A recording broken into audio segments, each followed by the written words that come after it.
Good morning and welcome to the 24th meeting of the Net Zero Energy and Transport Committee for 2025. Our first item of business is a decision on taking items 3, 4 and 5 in private. Item 3 is the consideration of a draft report on the LCM on the Planning and Infrastructure Bill.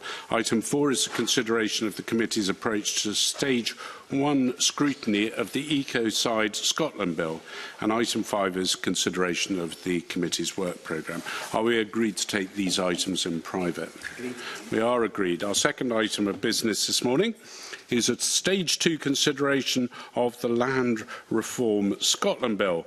And I welcome non-committee members here today, Fergus Ewing, Rhoda Grant and Emma Harper. Sorry? Oh, and Tim Eagle, sorry, hiding in the corner. You've been here so often, Mr. Eagle, you almost felt you were part of the committee, but you're not, so welcome. This is our fifth and hopefully final Stage 2 meeting, because the Stage 2 deadline is the 27th of June. Now, I am not going to go through the whole procedure again, unless anyone specifically wants it. I don't see any appetite for that. I would probably just move on before we go into it, is to remind members of my register of interest, in that I declare an interest in a farming partnership in Murray, as set out in my register of interest. Specifically, I declare an interest as an owner of approximately 500 acres, or 202 hectares of farmland, of which 50 acres is woodland, or 22 hectares. I also declare that I'm a tenant of approximately 500 acres, or 202 hectares in Murray, under a non-agricultural tenancy, and I have another farming tenancy under the Agricultural Holdings Scotland Act 1991. I also declare that I sometimes take on grass lets on an annual basis. I just wondered, having made a declaration, whether any other member wished to, or person attending the committee may wish to make a declaration. Mr. Eagle. Thank you, Convener. It's all in my registers members of interest, but I do run a small farm in Murray, and actually, specifically for today, I have two SLDT, short limited duration tenancies, one with Murray Council and one with Crown Estate. Right, perfect. We'll go straight in to the list. We will all remember where we were before, and the first thing I'm going to do is call Amendment 224 in the name of the Cabinet Secretary, already debated with Amendment 497. Cabinet Secretary to move formally. Moved. The question is that Amendment 224 be agreed. Are we all agreed? We are agreed. I call Amendment 225 in the name of the Cabinet Secretary, already debated with Amendment 497. Cabinet Secretary to move formally. Moved. Okay. Right, and we now turn to the next group, which includes amendments to Amendment 225. After the debate on this group, Amendments 225A and 225C will be disposed of. I'll then put the question on Amendment 225. So I call Amendment 225A in the name of Tim Eagle, grouped with Amendments 225B, 225C and 543. I point out that if Amendment 226 in the group right to buy is agreed, I cannot call Amendment 543, which is due to preemption. So, Tim Eagle, can you move Amendment 225A and speak to all the amendments in the group? Tim. Yes, thank you and good morning, Convener. I'm happy to move Amendment 225A. My Amendment 225A is a practical amendment to the Cabinet Secretary's Amendment 225, which relates to tenants' rights to buy, which we debated last week. My amendment would ensure the notice referred to is given in writing to ensure a commencement date is noted and a paper trail is kept. This avoids the possibility of any vexatious claims and I believe is in keeping with what happens on other rules at the moment. My Amendment 225B is a further amendment to the Cabinet Secretary's Amendment 225. It seeks to strengthen the legal language from may to must to ensure that there is an obligation on ministers to set out the period in which notice can be given. Amendment 225C is another amendment to the Cabinet Secretary's Amendment 225. It seeks to remove Section 9, which, as currently drafted, would allow ministers to make regulations and therefore changes to timescales for exercising a right to buy. And my Amendment 543 again seeks to restrict powers given to ministers. Currently, Section 10.2 of the bill allows regulations to make provisions about a wide variety of things.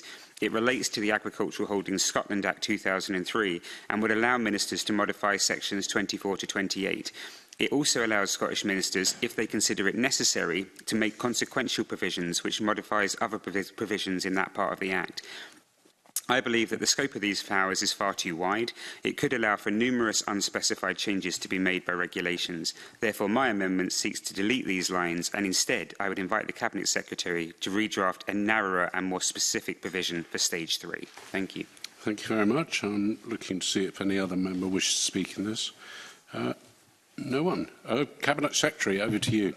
Thanks very much, Convener. I realise that we debated these amendments last week relating to the preemptive right-to-buy process for small landholders as well as for 1991 Act tenant farmers, including Amendment 225, which, of course, Tim Eagle is seeking to amend through his amendments. In relation to 225A, it's standard practice that notices such as that are in writing, and that's also reflected by the requirement to the tenant to send a copy of the notice to the keeper. So I don't think it's necessarily needed that we need to amend the section in this way, but I'm more than happy to have a conversation with Tim Eagle relating to this and to bottom out any concerns that might persist in relation to that. Amendments 225B and C seek to amend the regulation making power included in Amendment 225, and that amendment empowers a tenant to exercise their right to buy when their landlord takes certain steps with a view to transferring the land and fails to notify the tenant, and enables Scottish ministers to make regulations for the timescales in which a tenant will be required to notify their landlord that they intend to do so. So on Amendment 225B, now, while it is the Scottish Government's intention to engage with stakeholders and bring forward regulations, it wouldn't be appropriate to amend the POUD in this way, given that whether regulations are made is ultimately a decision for the Scottish Parliament in line with the affirmative procedure. And then Amendment 225C also looks to restrict the scope of the power in a way that would limit its effectiveness and ministers' ability to make the intended changes. And the ability of the regulations to modify Section 29 of the 2003 Act when providing for a period within which notice is to be given, I think provides that flexibility in the drafting approach, including to make any necessary consequential changes. I also can't support Amendment 543 for the same reasons I set out last week in relation to Tim Eagle's Amendment 226, because this amendment likewise seeks to limit the powers in the bill for Scottish ministers to make regulations for how 1991 Act tenant farmers can register their interest in acquiring the land comprised in their lease. So I would therefore ask the committee not to support the amendments in this group. Thank you very much, Cabinet Secretary. Tim Eagle to wind up. Nothing further to add, Convener. And can I ask you whether you want to press or withdraw amendments 225A? Press. Thank you. The question is that Amendment 225A be agreed. Are we all agreed? No. We're not agreed. There will be a division. Those in favour, please raise their hands. Those against, please raise their hands.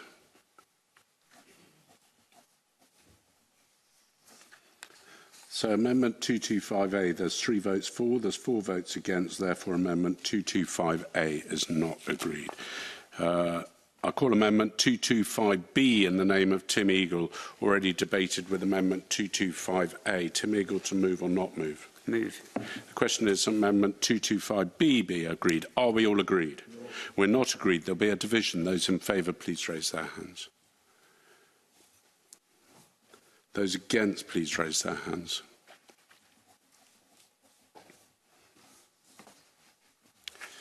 So, in relation to Amendment 225B, there are 2 votes for, there are 5 votes against, therefore Amendment 225B is not agreed.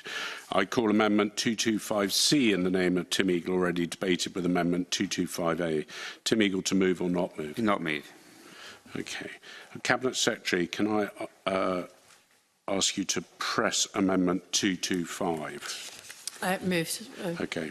Thank you. So the question is Amendment 225 be agreed. Are we all agreed? We are agreed.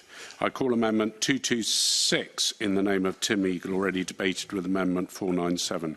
I point out that if Amendment 226 is agreed to, I cannot call Amendment 543. Tim Eagle to move or not move? Not move. Okay.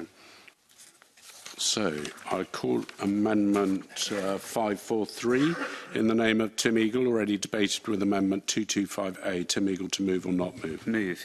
The question is Amendment 543 be agreed. Are we all agreed? No. We're not agreed. There'll be a division. Those in favour, please raise their hands. Those against, please raise their hands. So when it comes to Amendment 543, there are 2 votes for, there's 5 votes against. Therefore, Amendment 543 is not agreed. I call Amendment 227 in the name of Tim Eagle, already debated with Amendment 497. Tim Eagle, to move or not move? Not move. OK. Call Amendment 228 in the name of the Cabinet Secretary, already debated with Amendment 497. Cabinet Secretary, to move formally? Moved. The question is Amendment 228 be agreed. Are we all agreed? We are agreed. I call Amendment 229 in the name of the Cabinet Secretary, already debated with Amendment 497. Cabinet Secretary, to move formally. Moved. The question is Amendment 229 be agreed. Are we all agreed? We are agreed. The question then is Section 10 be agreed? We are agreed. I call Amendment 230 in the name of the Cabinet Secretary, already debated with Amendment 184. Cabinet Secretary, to move formally. Moved. The question is that Amendment 230 be agreed. Are we all agreed? No, we're not agreed. There'll be a division. Those in favour, please raise their hands. Those against, please raise their hands. And those who wish to abstain, please raise their hands.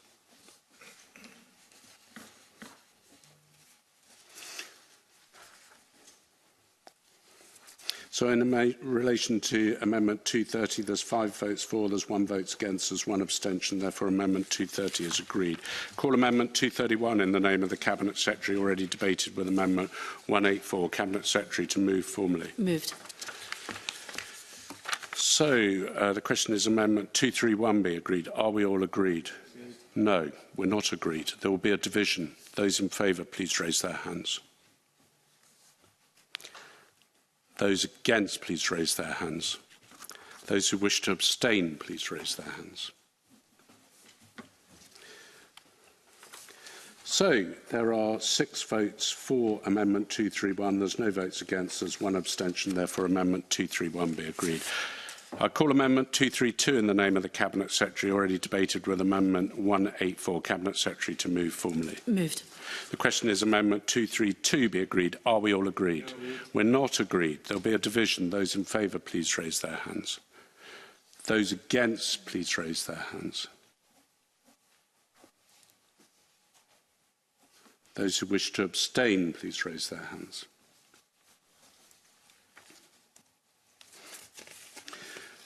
In Amendment 232, there are 5 votes for, 1 vote against, 1 abstention. Therefore, Amendment 232 is agreed. Call Amendment 233 in the name of the Cabinet Secretary, already debated with Amendment 184. Cabinet Secretary, to move formally. Moved. The question is Amendment 233 be agreed. Are we all agreed? Yes. We are agreed. Right, I now call Amendment 529 in the name of Fergus Ewing, grouped with amendments as shown in the grouping.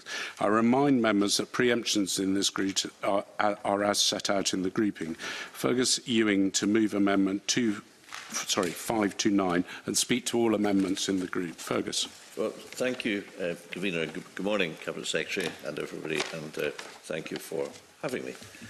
Last Wednesday evening at the committee deliberations, I moved Amendment 528 regarding the Tenant Farming Commissioner, and I moved that on the same basis as I moved the Amendments 529 to 534 this morning, namely that Scottish Land and Estates requested that I move them in order that there be a debate and to enable discussion and response from the Minister in order to facilitate an agreement after further discussions take place between all stakeholders and the Cabinet Secretary, I should say, and her officials over the summer.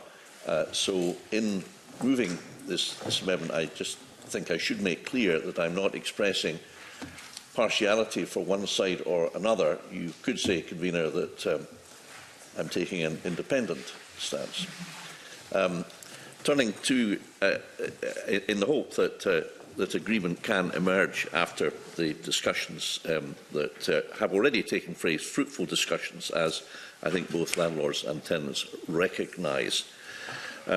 So the SLE position relating to these amendments, which they have drafted, Amendments 529 to 533, set out an alternative to the provisions in the bill for valuation of compensation due to a tenant under a 1991 secure tenancy when the tenant is dispossessed of occupation of part of the land in the tenancy.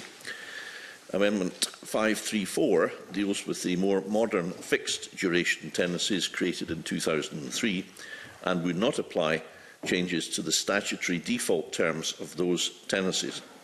This SLE amendment seeks to provide a much-needed point of clarification, as I will detail shortly. The amendments are probing in nature, and I accept that there are deficiencies, I think minor deficiencies, but nonetheless deficiencies in the current drafting. I won't go through them because I think these will be communicated directly to the Cabinet Secretary's officials if they haven't already been so done. But the intent is to provide a fair approach to compensation that stands a far greater chance of meeting the needs of both tenants and landlords, both current and prospective, than what is set out in the bill currently. In Amendments 529 to 533, I believe have the backing of the various stakeholders from across the sector on the Tenant Farming Advisory Forum, and I listed them in the last meeting, so I won't do that again. But representing landlords, professional advisors, lawyers, and Amendment 534 has the backing of all those bodies with the exception of the STFA. I'll cover the STFA position separately at the end of my remarks. Amendment 529 sets out the heads of compensation which would be due to a tenant, including a new head of claim reflecting the value of the tenant's interest in the part of the lease being resumed. The wording of this head of claim would replace the potentially damaging and controversial provisions in the bill, which would have equated the tenant's interest in the lease with the capital value of underlying land. This would also replace the existing rent multiplier and the related cap on disturbance costs, which most now agree is out of kilter with today's rising costs and comparatively low rents. There are inevitably costs associated with part of a lease being resumed, such as the requirement for new gates or fencing or other costs. It's a matter of common sense that if you take some piece of land away, there would need to be appropriate action taken to fence off the old from the new. Whilst there would not be a limit on the amount of claimed as disturbance, the tenant would be required to minimise the costs and provide vouching evidence that they resulted from the resumption. Amendment 530 would remove the prescriptive valuation methodology from Schedule 2A. Valuation of the tenant's interest in the lease should be conducted by an expert valuer, as is the case in agricultural tenancy law, such as assignation. My amendment to the schedule would provide for the appointment of the valuer by agreement between the parties, or, if that's not possible, within defined timescales. Where both parties cannot agree on the appointment of a valuer within the prescribed timescale, an application would be made to the Tenant Farming Commissioner to appoint an independent valuer. This, I believe, reflects the Cabinet Secretary's own amendments. Amendment 534 in my name would ensure that there are no changes being made to the 2003 Act, which sets out the default statutory terms if parties don't agree otherwise. It simply provides clarification that landlords and tenants have sought, with regard to Section 17 of that Act, that parties are not bound by the statutory default if they can agree something else between themselves. This means that the tenants could, for example, seek a maximum percentage of the tenancy which could be resumed, or an alternative compensation calculation, and a landlord could seek, for example, an alternative to the 12-month notice period. It would allow parties to come to arrangements which suit their particular circumstances, but in the knowledge that if they can't agree, then the statutory defaults will apply. By leaving the rest of the terms of the 2003 Act unchanged, all the organisations at the forum, with the exception of the STFA, believe that this will give a much-needed signal to the sector that the government won't interfere retrospectively with existing agreements between landlords and tenants, and that these leases are safe to use for longer lets. So, whilst it is recognised that landlords' confidence has been damaged by some changes to legislation and that they argue that this may take some time to recover, it's hoped that these amendments would be a first step to the creation of much-needed opportunities for new entrants or progressing farmers to access land on a more secure footing than mere annual contracts. That would be of benefit to landlords, tenants and the agricultural sector as a whole. If I just finish, Convener, I'm sorry this is somewhat long, but it is rather technical. So the landlord's position is that they believe these changes would encourage more letting, a better agreement between the parties and a more positive overall relationship in the countryside. I think that's really the thrust of where they're coming from, as I understand it. Just turning to the STFA, and I can say that Chris Nicholson, who I know was heavily tied up in the Royal Highland Show, took time nonetheless last night to send me a short note of the STFA position. On 529 to 533, the STFA say, unfortunately, they cannot support the probing amendments which incorporate provisions which disadvantage the tenants, including a reduction in notice period from 1 year to 6 months, including the loss of the tenant's right to terminate the tenancy and the loss of the tenant's right to have land restored to the lease following resumptions, changes which they say have not been agreed amongst the stakeholders. Whilst the STFA recognise it may be possible further to modernise disturbance payments to tenants following resumptions with the time constraints in the Land Reform Bill, they say we accept the uncertainty provided by the current provisions in the bill. 528, the STFA support the principle of the Amendment 528, which was debated last week, to enable the Tenant Farming Commissioner to produce a code of practice and guidance on loss of land from a tenancy through resumption or an incontestable notice to quit. And their last comment is in 534. Whilst the STFA do not support the probing amendment 534, we would encourage the Scottish Government to further develop a fair methodology around compensation for the 2003 Act tenants when land is resumed from their leases, in addition to clarifying Section 17 of the 2003 Act. I hope I've made that clear, and perhaps, Convener, it may be of some value for those with an interest around rural Scotland to be able to read this debate, and in particular hear the Cabinet Secretary's response in a moment. And I'm happy to speak to the amendments which, as I say, are probing. Thank you. Thank you, Fergus. Cabinet Secretary, it comes to you to speak to Amendment 234 and any other amendments in the group. Cabinet Secretary. Thank you very much, Convener. The Scottish Government amendments in this group make procedural changes to the provisions on appointing a valuer for the resumption process set out in Sections 11 and Section 12 of the Bill, which ultimately meet stakeholders' asks in this area. The current processes require that the Tenant Farming Commissioner to appoint a valuer in every resumption by the landlord of the land in the lease. But it should be noted that the amendments that I'm bringing forward relate to the procedural aspects of the resumption notice and the appointment of a valuer, not the basis of compensation for a tenant and what the valuer is to value. These amendments don't change those aspects of the bill. So amendments 234, 235, 236, 237, 242 and 243 in my name modify the wording of Section 11, resumption in relation to 1991 Act tenancies, in order to align them to the legal position, which is that a landlord of a 1991 Act tenancy cannot resume all of the land in the holding. And these amendments are required because the existing wording, I realise, could cause confusion. And Amendment 238, that removes the requirement for the landlord to send a copy of the resumption notice issued to the tenant, to the TFC, and Amendments 241 and 258 extend the timescale when a tenant can terminate a tenancy following receipt of a notice of resumption from 28 days to 6 weeks. And Amendment 241 covers 1991 Act tenancies, and Amendment 258 covers the 2003 Act tenancies. Now, the extension will provide tenants with more time to, I think, fully consider the implications of any notice of resumption prior to coming a decision on termination. Amendments 522 and 523 make consequential changes arising from Amendments 256, 257 and 260, which are similar to to those made by 239, 246 and 248. Amendments 245, 251 to 253, 263 to 265 just make minor textual changes to how the Tenant Farming Commissioner is referred to in provisions for both 1991 and 2003 Act tenancies. The government and non-government amendments in this group are a first chance to really consider the issues about resumption which had been raised during stage 1. In agricultural tenancies, a landlord and tenant agree in the farm lease that the tenant will have exclusive use of the farm for the term of the lease, but there are circumstances when the landlord is able to take back part of the farm before the lease is ended. Now, this might be reasonable for a particular case, provided that the tenant is properly compensated for loss and inconvenience.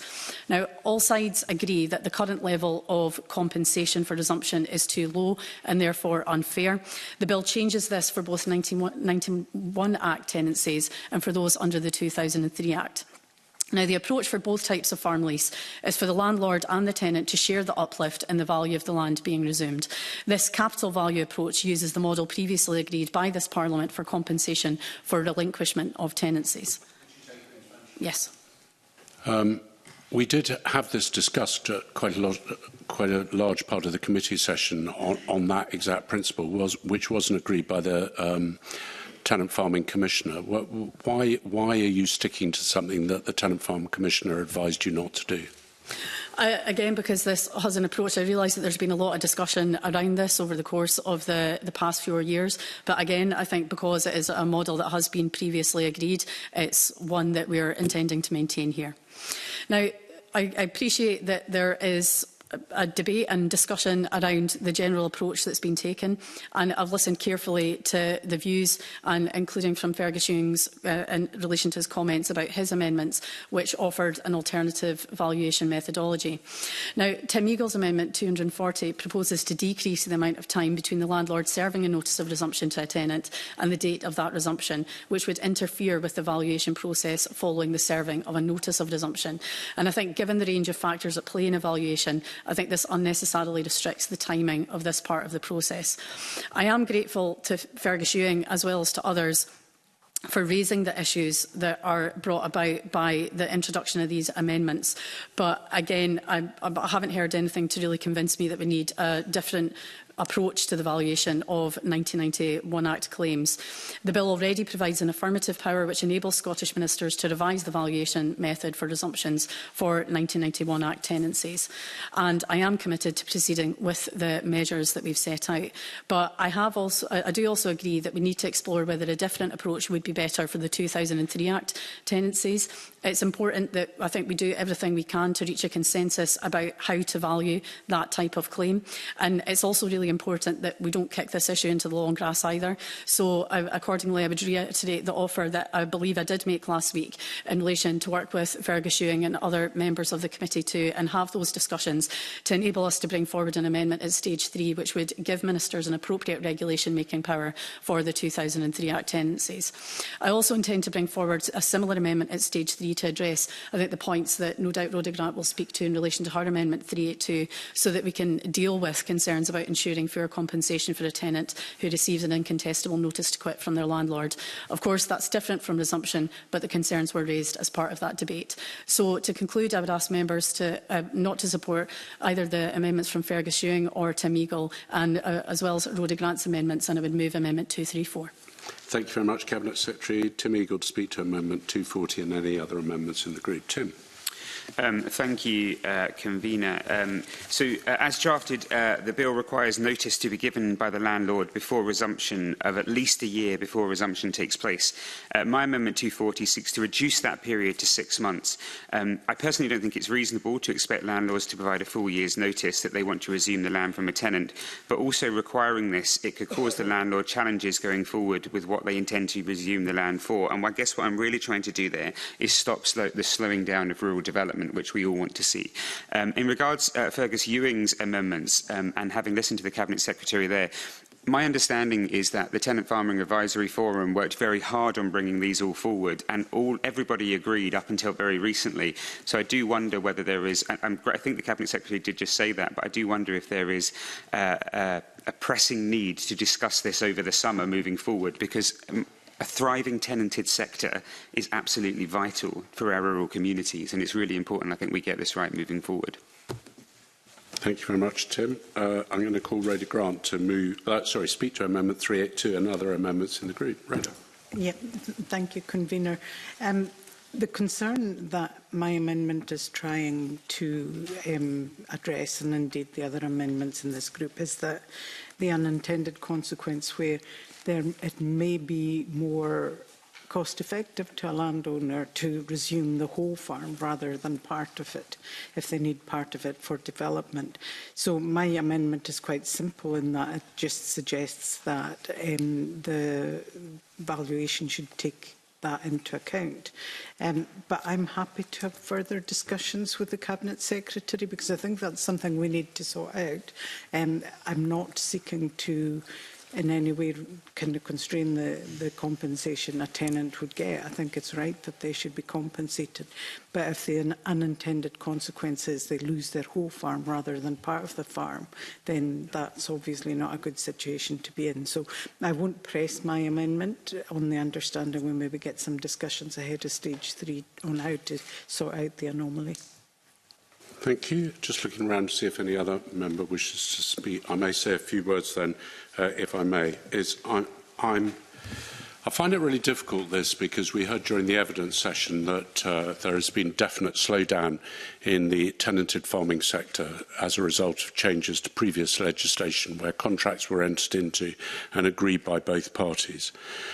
I personally believe that for Scotland's rural economy to survive, we need a thriving and stable tenanted sector. We don't need to see it reducing in size. Therefore, amending legislation that was agreed in the 91 Act and the 2003 Act, for me, is something which just causes the problem that we're seeing at the moment, which is a decline in the tenanted sector, going to be exasperated. And I also take the view that if the Tenant Farming Commissioner, who I have huge respect for, or the previous Tenant Farming Commissioner, who I have huge respect for and have worked with over his time in office, makes a recommendation, it's a dangerous thing to do to go against them on the basis that their view is probably based on experience. Now, my experience on resuming parts of farmland, either for the landlord or for giving bits up, as I've done myself, it's usually a conversation that happens around the kitchen table and is done amicably till an agreement is thrashed out.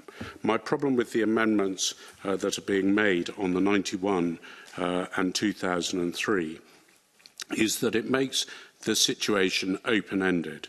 Now, I totally agree that a multiplier of the rent based on 1 times the rent for disturbance and 4 times for reorganisation is completely overtaken by events because costs have risen, which is why I tried to push for a multiplier of 15, which gave a clear signal to both parties. So if the rent on the bit was £1,000 in the old days, you would get just a £5,000 payment. Under the system that I was proposing would mean that you would get a £15,000 payment, which is a significant uplift and to me reflects the costs. I'm also disappointed, if I'm honest, that we don't seem to have any agreement, which I thought had been reached, between tenants and landlords in relation to this. And the very fact that they haven't agreed means that we're in the situation where neither side can work out what is best for the tenanted farming sector. What is clear is that where we are at the moment is not suitable and will cause a further reduction in tenanted farms. And for that reason, any amendment that I see before me on this stage, I will make it entirely clear that until agreement is reached between the parties, I will vote against it, and I will encourage members to vote against it. Yes, Mr Doris, I will take an intervention. Because this is quite a complex area. You've got some, I think, some lived experience in relation to your professional background out with the Parliament. But when you sought to make 15 the multiplier, I'm just wondering what basis that was on, other than your own gut feeling of experience, whether that was based in consultation with landlords or with tenants, or whether evidence base was that was for. Because as a committee member, the government's done a lot of kind of work on this as well. why is a multiplier of 15 times better than looking at the increase in the capital value? And how do you arrive at that, Convener? Because we're stage 3 ahead of us, so I can think about that ahead of stage 3. I think that it was based on the information that I'd had in discussions with both the tenanted sector and the landlord sector, was a figure that was too high for the landlord sector and just marginally too low for the tenanted sector, and therefore was in the middle. And I did mention this figure, in fairness to the Cabinet Secretary, in meetings that I had with them, and asked her to explore it further. I'm disappointed it's not there. I think it is what I think is an equitable solution. And the only way, in my mind, where we can ensure that by amending the legislation we're not going to put tenants off. So on that basis, I've declared our vote, and I'll move to Fergus Ewing to wind up and press or withdraw Amendment 529. Well, thank you, Convener, and it's an interesting area, and I too am, like yourself, Convener, acutely aware of the difficulties of law reform in this area, and I think some of us can remember, some of us indeed were on the committee in considering the 2003 Act, which led to the Scottish Government being defeated in the case of Salveson v Riddle, basically because the law sought to retrospectively change contracts.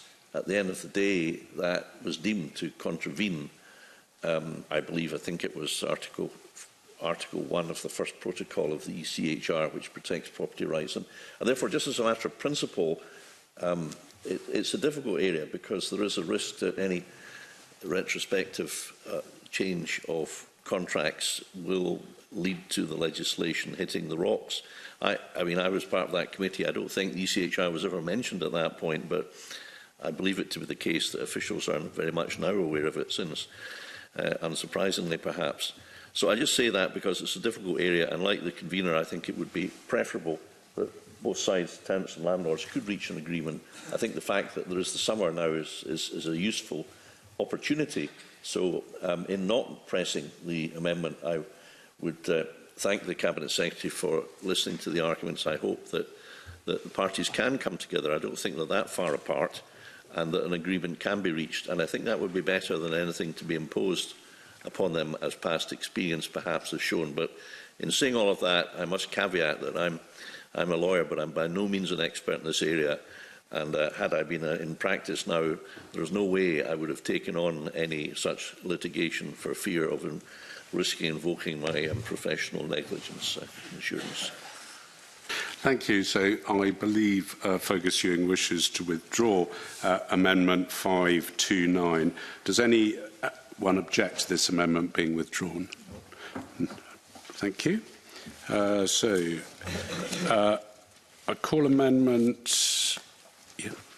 I call amendments 234, 235, 236, 237, 238 and 239, all in the name of the Cabinet Secretary, all previously debated with Amendment 529. I invite the Cabinet Secretary to move amendments 234 to 239 en bloc. Does any... Moved en bloc. Okay. Does any member object to a single question on amendments 234 to 239? No. No one objects. The question is that Amendment 234 to 239 be agreed. Are we all agreed? Yes. We are agreed. I call Amendment 240 in the name of Tim Eagle, already debated with Amendment 529. Tim Eagle, to move or not move? Move. The question is that Amendment 240 be agreed. Are we all agreed? No.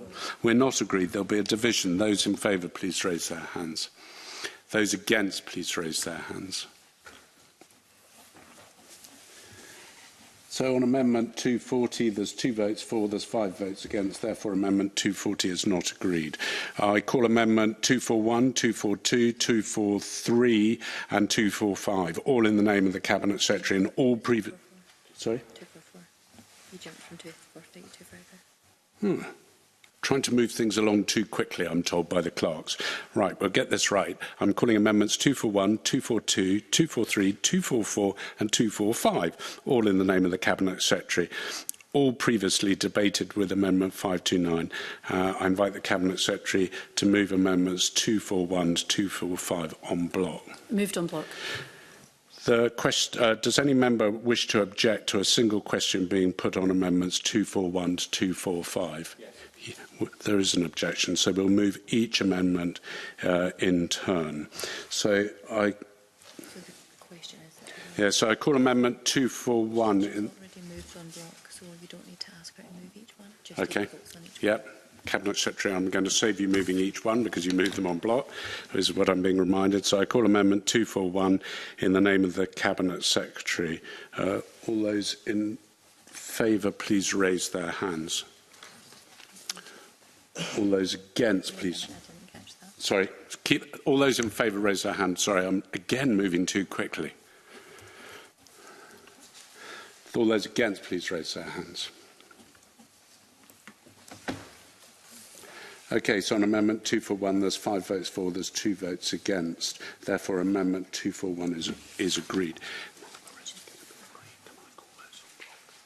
Yeah, so Okay, I'm just going to try this again. I'm going to call amendments, we've called amendments 242, 243, 244 and 245. Does any member wish to object to those being moved en bloc?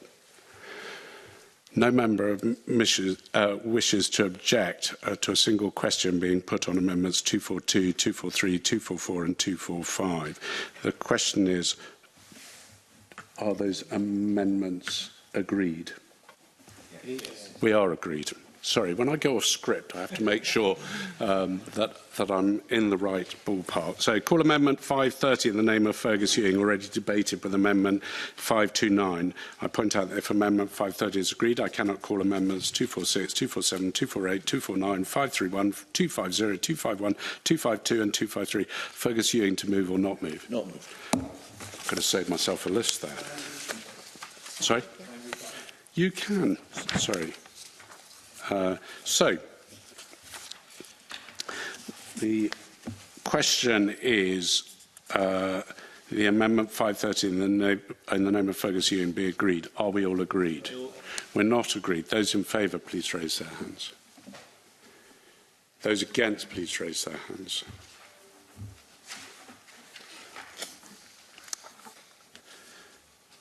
So in relation to Amendment 530, there's 2 votes for, there's 5 votes against, therefore Amendment 530 is not agreed.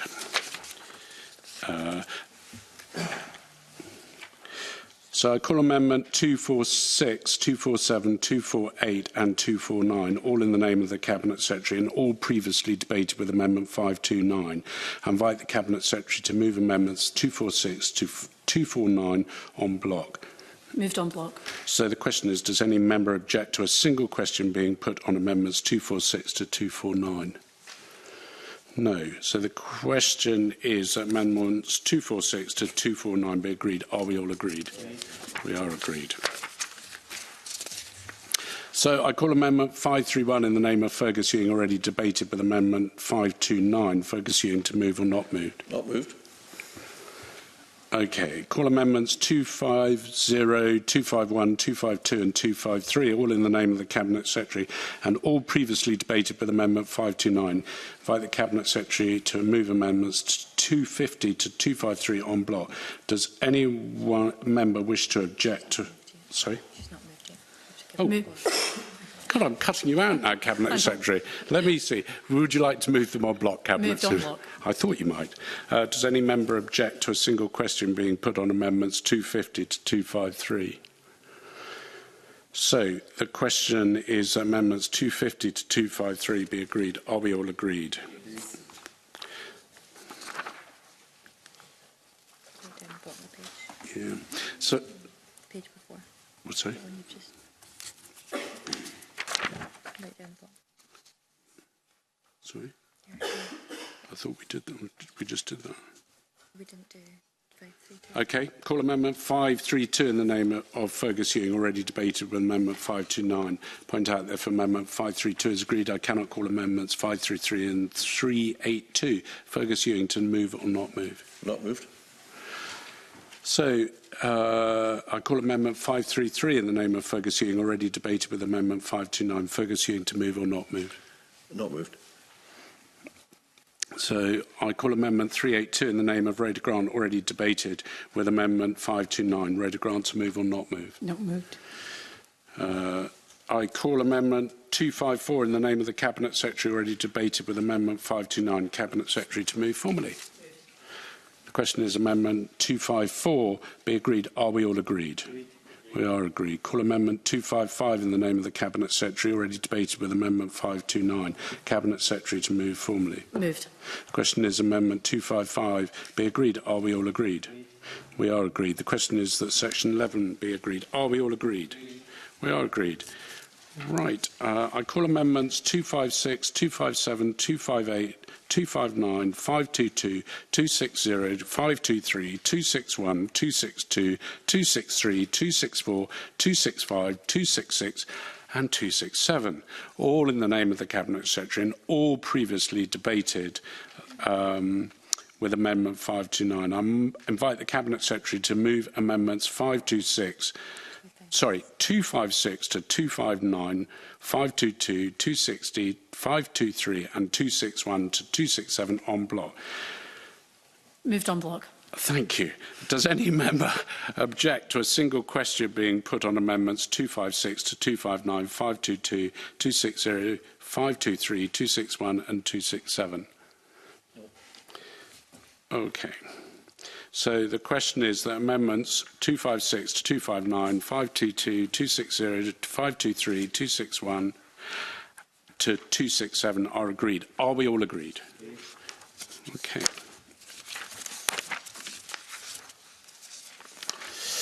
So I call Amendment 534 in the name of Fergus Ewing, already debated with Amendment 529. Fergus Ewing to move or not moved? Not moved. The question is Section 12 be agreed. Are we all agreed? We agree. The question is Section 13 be agreed. Are we all agreed? Right. I call Amendment 268 in the name of the Cabinet Secretary, grouped with amendments as shown in the grouping. Cabinet Secretary, can you move Amendment 268 and speak to all the amendments in the group? Happy to, Convener.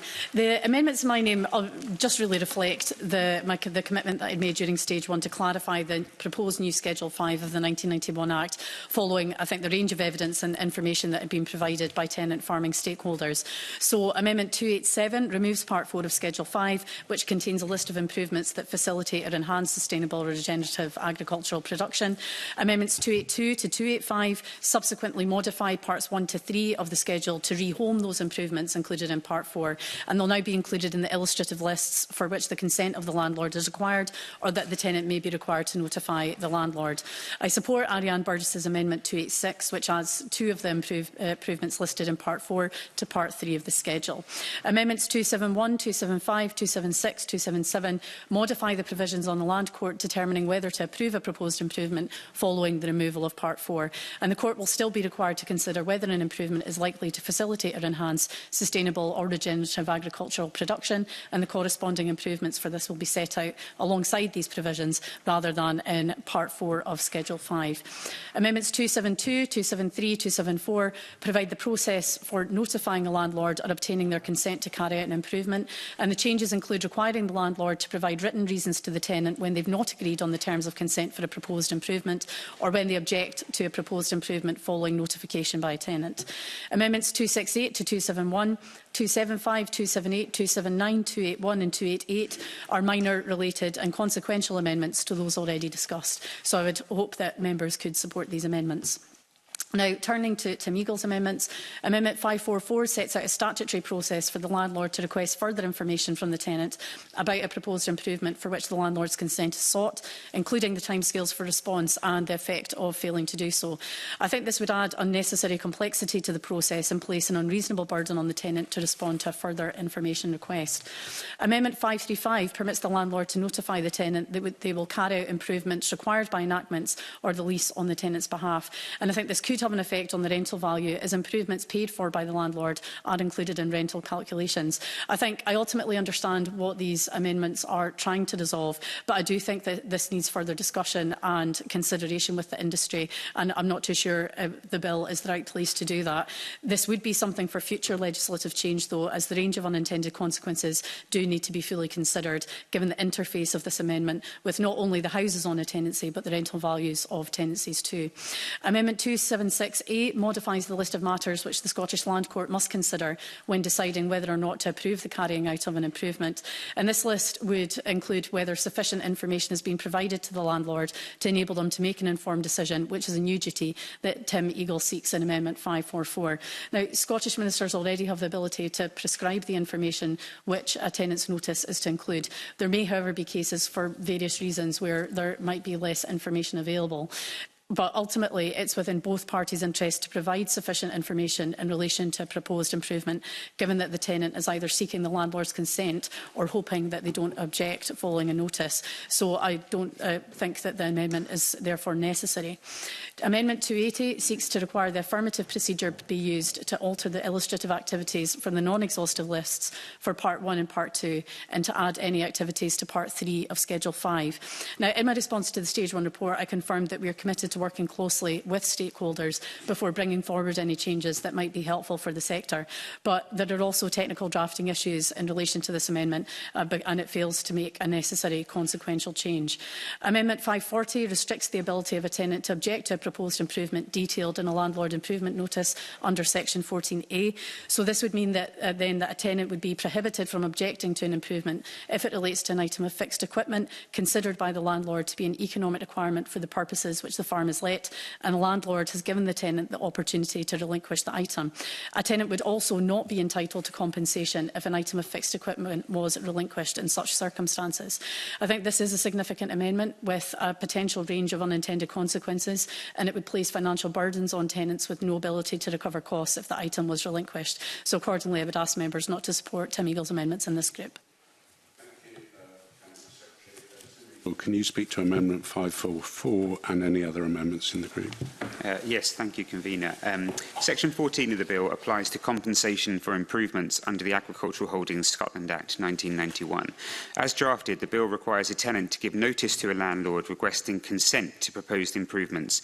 The Bill also allows, if the landlord has not responded to a notice requesting consent within a period of 70 days, that they are deemed to have consented. My Amendment 544 would provide balance in the process for the tenant. It notes that when notice is given by the tenant in terms of improvements, the landlord can request further information from the tenant about the improvement. The amendment requires the tenant within 14 days of being asked for more information to provide that to the landlord. Under this amendment, if the tenant fails to provide that information, the tenant is deemed to have withdrawn the notice that they have delivered for improvements. The purpose of this amendment is to provide a balanced process. As it stands, the landlord is not able to make a fully informed decisions if the tenant is unwilling to provide information or delays in doing so. The bill, as drafted, could put the landlord in the very difficult situation of having their unconditional consent being interpreted by silence. Under the drafted bill, the Land Court is also given the ability to overrule the landlord's refusal of consent. Therefore, it is only reasonable that the landlord can ask for full details of the proposal in order to make a decision. The amendment would not delay the process for more than 14 days, but would allow the landlord to take crucial steps to ensure they are making a fully informed decision. With more clear information, this amendment is also intended to avoid the need and expense of taking proposals to the Land Court. My Amendment 535 seeks to alter Section 38 of the Agricultural Scotland Act 1991. That section considers that compensation is not payable for certain improvements to the land unless a tenant gave notice to the landlord of their intention to carry out the improvement and of the manner in which they propose to do so. Section 38(1)(c) notes that the Act brought in a new list of improvements where compensation would not be payable unless the tenant gave notice to the landlord of their intention to carry out said improvements. Subsection 3 sets out the requirements for such notice. It needs to be in writing and fulfil a short list of criteria, one of which is Section 38(3)(c), which requires for improvements that were noted in a new list of improvements in that Act to have notice provided not less than 3 months before the tenant began to carry out the improvement. The amendment before you now seeks to ensure that if the tenant is the relevant person to which the duty applies, then the requirement for notice to be provided not less than 3 months does not apply if it would place the tenant in breach of their duty. Instead, it means that notice will only be required as soon as reasonably practical. The amendment also means that if these circumstances apply, the landlord can notify the tenant that they will carry out the improvements on behalf of the tenant. My Amendment 276A relates to Section 39 of the 1991 Act, which deals with compensation for certain improvements. The bill notes what the Land Court is to consider when determining whether or not to give permission to the tenant to carry out an improvement.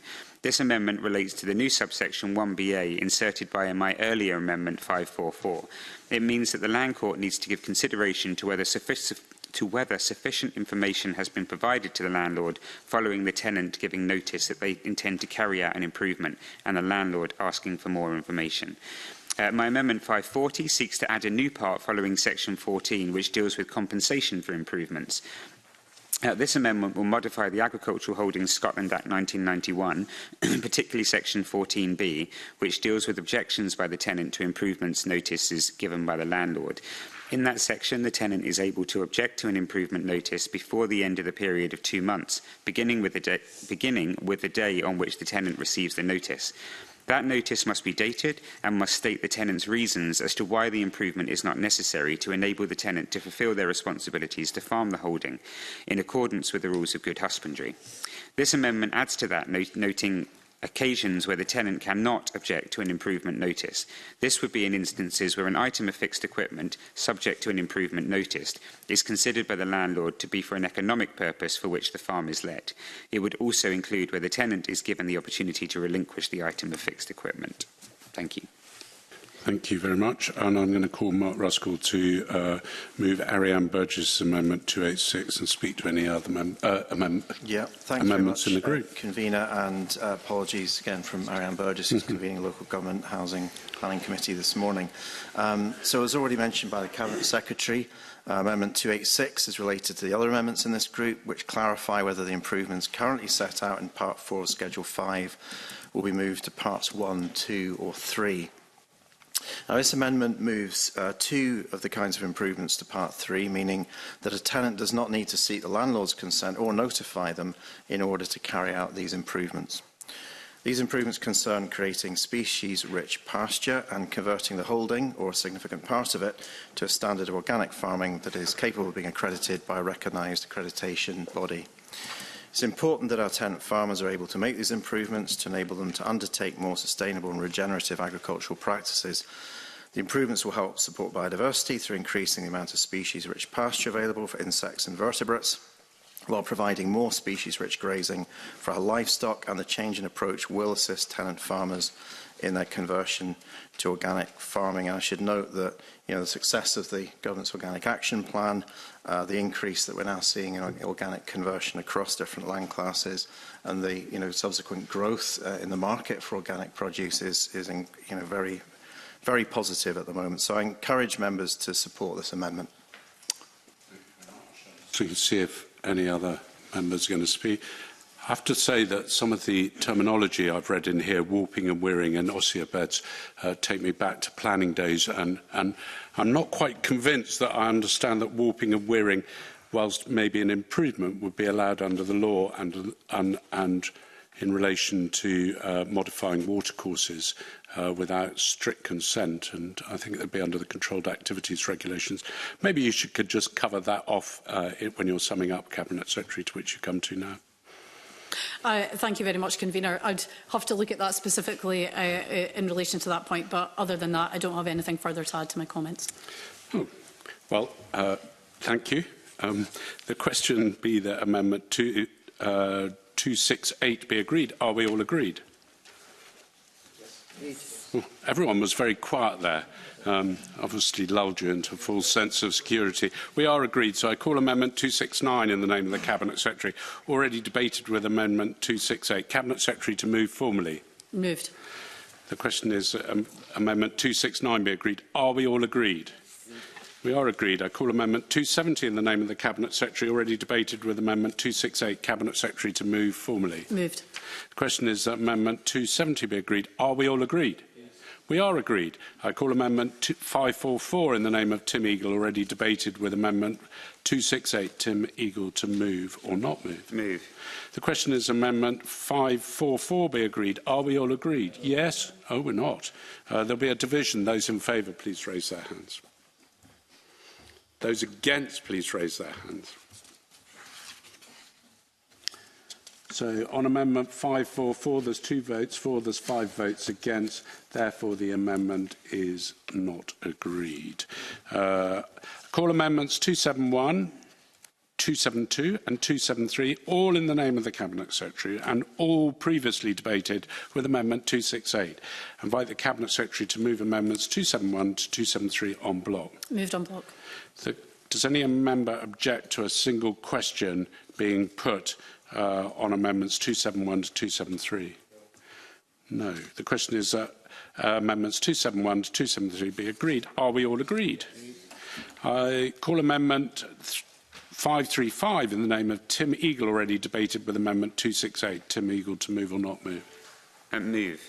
The question is amendment 535 be agreed. Are we all agreed? No. We're not agreed. There'll be a division. Those in favour, please raise their hands. Those against, please raise their hands. On Amendment 535, there's 2 votes for, there's 5 votes against, therefore Amendment 535 is not agreed. I call Amendment 274 in the name of the Cabinet Secretary, already debated with Amendment 268, Cabinet Secretary to move formally. The question is that Amendment 274 be agreed. Are we all agreed? We are agreed. I call Amendment 275 in the name of the Cabinet Secretary, already debated with Amendment 268, Cabinet Secretary to move formally. Moved. The question is that Amendment 275 be agreed. Are we all agreed? No, we're not agreed. There'll be a division. Those in favour, please raise their hands. Those against, please raise their hands. So when it comes to Amendment 275, there's 5 votes for, there's 2 votes against. Therefore, Amendment 275 is agreed. Call Amendment 276 in the name of the Cabinet Secretary, already debated with Amendment 268, Cabinet Secretary to move formally. Now, I'm going to call Amendment 276A in the name of Tim Eagle, already debated with Amendment 268, Tim Eagle to move or not move. Move. The question is that Amendment 276A be agreed. Are we all agreed? No. We're not agreed. There'll be a division. Those in favour, please raise their hands.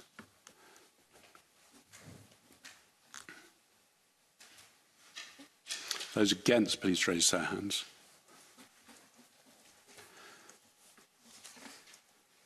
So Amendment 276A, there are 2 votes for, there's 5 votes against, therefore the amendment is not agreed.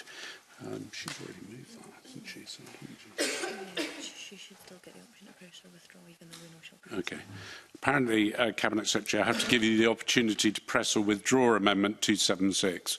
Amendment, I thought you might. The question is that Amendment 276 be agreed. Are we all agreed?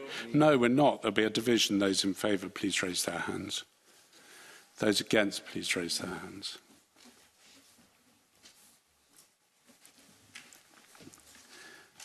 Okay, when it comes to Amendment 276, there's 5 votes for, there's 2 votes against, therefore amendment is agreed.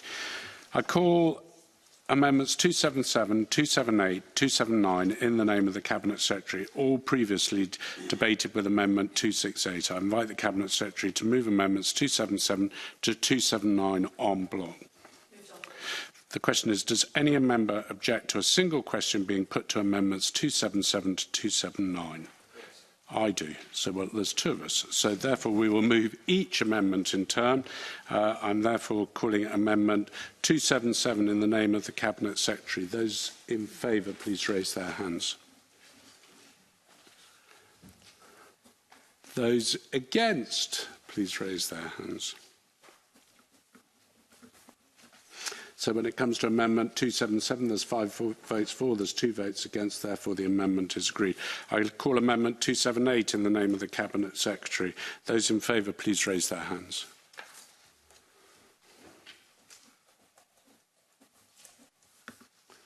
Those against, please raise their hands. Okay, when it comes to Amendment 278, I think we're right in saying 278, there's 5 votes for, there's 2 votes against, therefore Amendment 278 is agreed. I call Amendment 279 in the name of the Cabinet Secretary. Those in favour, please raise... Are we all agreed? What? So you still have to say, are we all agreed? And then it's yes or no. Okay, call 279 in the name of the Cabinet Secretary. Are we all agreed? Yes. We are agreed. So I call Amendment 280 in the name of Tim Eagle, already debated with Amendment 268. Tim Eagle to move or not move? Move. The question is Amendment 280 be agreed. Are we all agreed? No. We're not agreed. There'll be a division. Those in favour, please raise their hands. Those against, please raise their hands.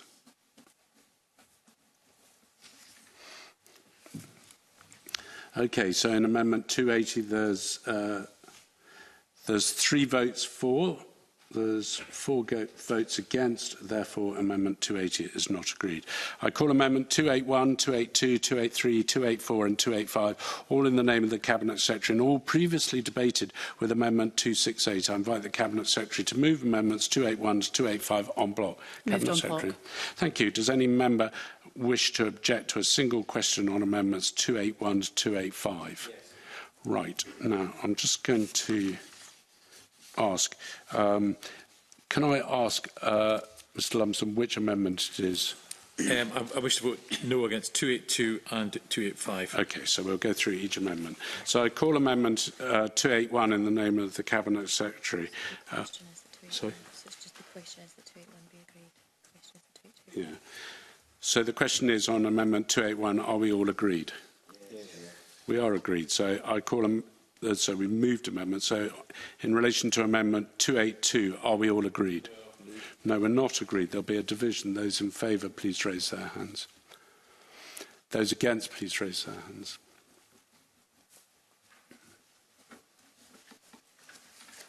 So in relation to 282, there are 5 votes for, there's 2 votes against, therefore Amendment 282 is agreed. In relation to Amendment 283, are we all agreed? Yes. We are agreed. So in relation to Amendment 284, are we all agreed? Yes. We are agreed. So in relation to Amendment 285, are we all agreed? No, we're not agreed. There'll be a division. Those in favour, please raise their hands. Those against, please raise their hands.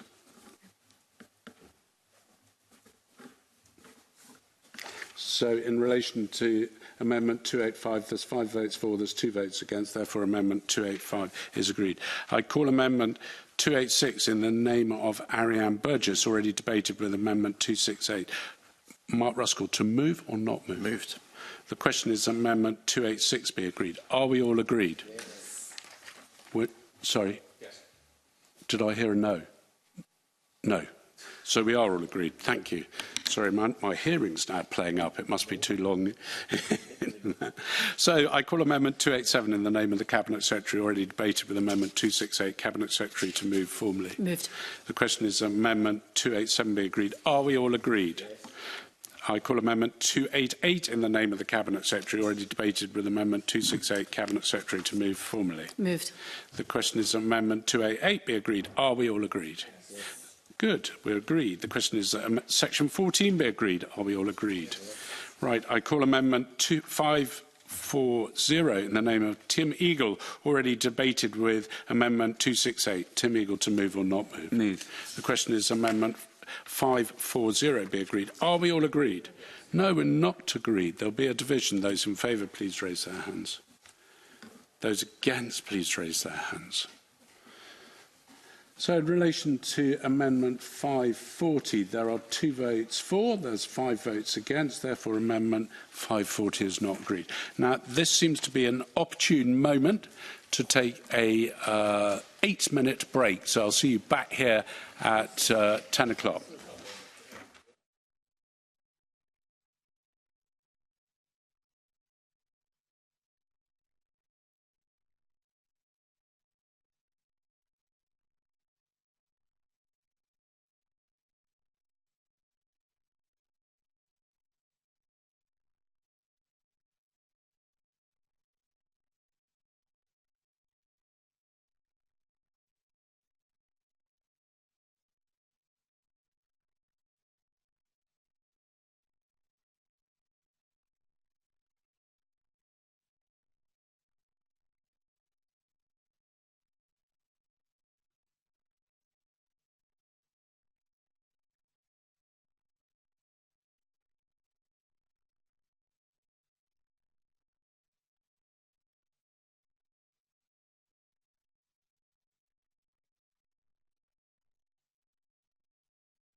Right, welcome back to this meeting of the Net Zero Energy and Transport Committee, where we're considering Stage 2 amendments of the Land Reform Scotland Bill. I'm going to call Amendment 289 in the name of Tim Eagle in a group on its own. Tim Eagle to speak to Amendment 289. Tim. Thank you, Convener. My Amendment 289 comes in Section 15 of the Bill, which deals with notice of an objection to diversification, and it largely amends the Agricultural Holdings Scotland Act 2003. The bill, as drafted, seeks to substitute the wording land for agricultural purposes, which is in the 2003 Act, with whole of the land comprised in a lease for the purpose of sustainable and regenerative agriculture. My amendment seeks to delete these words as the definition of sustainable and regenerative agriculture is not clearly defined in the bill. And I guess what I'm really intending to do here is just ask the Cabinet Secretary whether that should have been defined on the face of the bill. Thank you. Okay, I'm looking around to see if any other member wishes to speak in this. Cabinet Secretary. Thank you very much.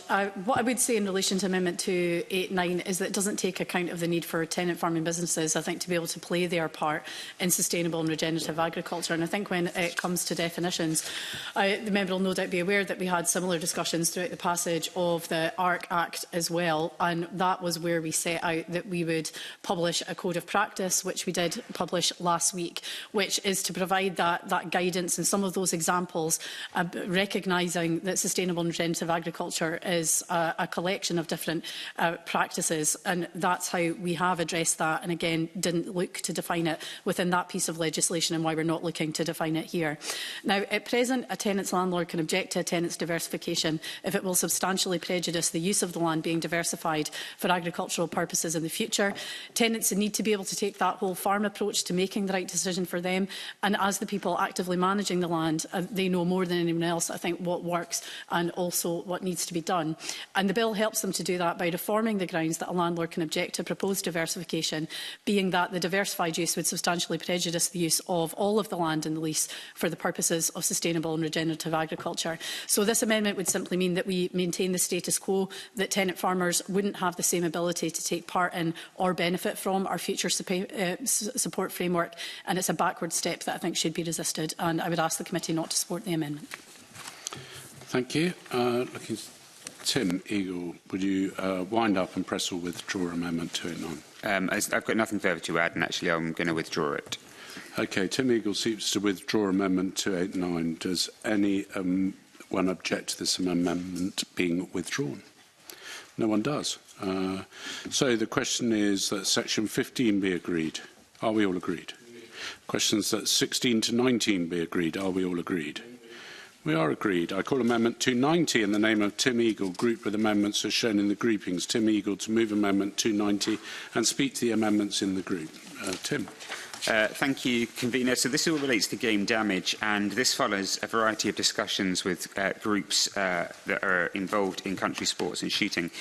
Section 20 of the bill outlines instances where the tenant is entitled to be compensated by the landlord where game or game management caused the tenant to sustain certain damage, for example, damage to crops or to livestock. My first amendment in this group, numbers 290 and 291, seek to delete or game management from the title and from the reasons why tenants would be entitled to compensation.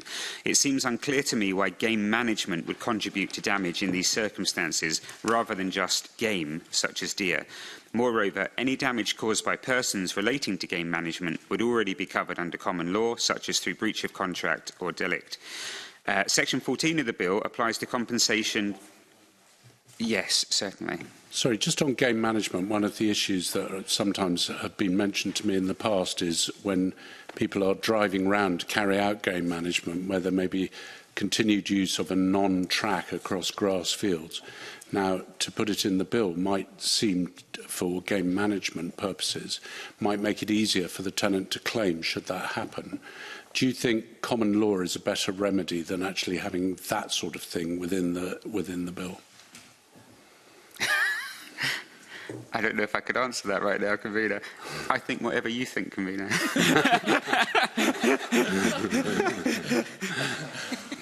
Can I continue? Section 14 of the bill applies to compensation for improvements under the Agricultural Holdings Scotland Act 1991. As drafted, the bill requires a tenant to give notice to a landlord requesting consent to proposed improvements. The bill also allows, if the landlord has not responded to a notice requesting consent within a period of 70 days, Where am I? Sorry. Yes, sorry, I'm just getting lost here, Convener. My Amendment 524 would provide balance in the process for the tenant. It notes that when notice is given by the tenant in terms of improvements, the landlord can request further information from the tenant about the improvement. The amendment requires the tenant within 14 days of being asked for more information to provide that to the landlord. Hang on a minute. Convener, am I in the right place? No, I'm not. I don't think I am, Convener, in the right place. Hang on a minute, Convener. Maybe it's all down to me, Mr. Eagle, you've got me lost, Convener, because I wasn't sure I wanted to answer the question about about I'll let you a moment grass to gather tracks. your thoughts. Convener, I'm going to move on. As Amendments 292 and 293, as drafted, the bill states that the tenant is entitled to be compensated by the landlord where game or game management has caused the tenant to sustain damage, for example, damage to crops. My Amendments 292 and 293 seek to add to that game damage is damage which is directly caused, and as I have set out in previous amendments, claims against landowners out with direct causation should potentially encompass a wide range of losses over which they may have little or no control. My Amendment 294 seeks to remove damage to fixed equipment as being a reason that would allow a tenant to be entitled to compensation if the damage was caused by game. In the 1991 Act, fixed equipment includes all permanent buildings, all permanent fences, all ditches, open drains, farm access or service roads, etc. It is not possible for game to damage farm buildings, ditches, drains, service roads, etc. Therefore, this definition needs to be narrowed to make it more appropriate for the possibility of damage caused by game. My Amendment 295 is a probing amendment on the utilisation of the broad and overreaching definition of habitat. The bill, as drafted, also includes damage to habitats as a reason why a tenant would be entitled to compensation if caused by game. Given the scale and complexity of habitats, it could be argued that increased biodiversity, such as more ground nesting birds, caused by effective game and conservation management, could cause game damage.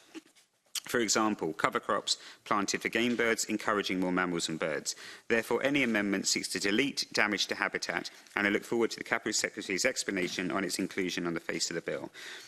Similarly, my Amendment 296 seeks to delete the definition of trees to include trees forming part of a shelter belt. This is to avoid the duplication on shelter belts, which is included in the definition of fixed equipment.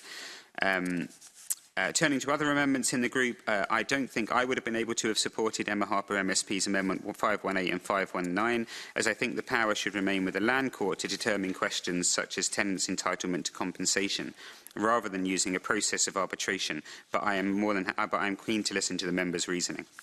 Thank you, Convener. Thank you very much, Tim. I'm now going to move to Emma Harper to speak to Amendment 524 and any other amendments in the group. Emma. Thank you. Thank you, Convener, and good morning to everyone. It is good to be here.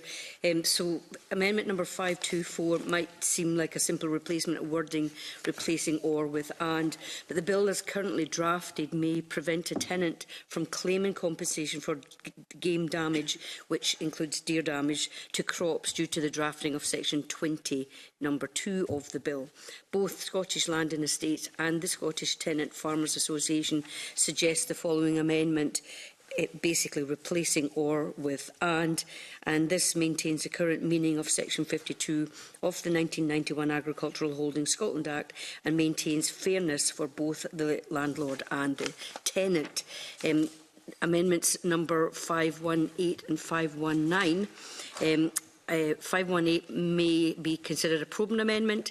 Where there is game damage, this can be assessed and determined by an arbitrator, such as if the landlord and tenant don't agree regarding the damage, then that would go directly to arbitration. This process of direct arbitration and assessment of damage would be more cost-effective, accessible, timely and efficient as a means of dispute resolution instead of proceeding to the Land Court. For 519, this allows for the legislation to be flexible so that provision and process for arbitration can be determined based on assessment of what works and what doesn't, and that any regulations made regarding the arbitration would be subject to the affirmative procedure. So finally, Convener, these amendments future-proof the legislation and supports effective, faster, cost-effective dispute resolution. Thank you. Thank you very much, Emma. Does any other member wish to speak? I'll just say a couple of things, if I may.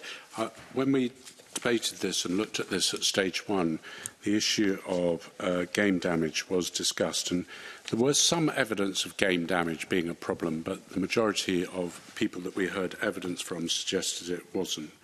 My problem has always been, when we looked at this, was the inclusion of fixed equipment, buildings and fences particularly within it. I'm not sure how one attributes damage to fences down to game management.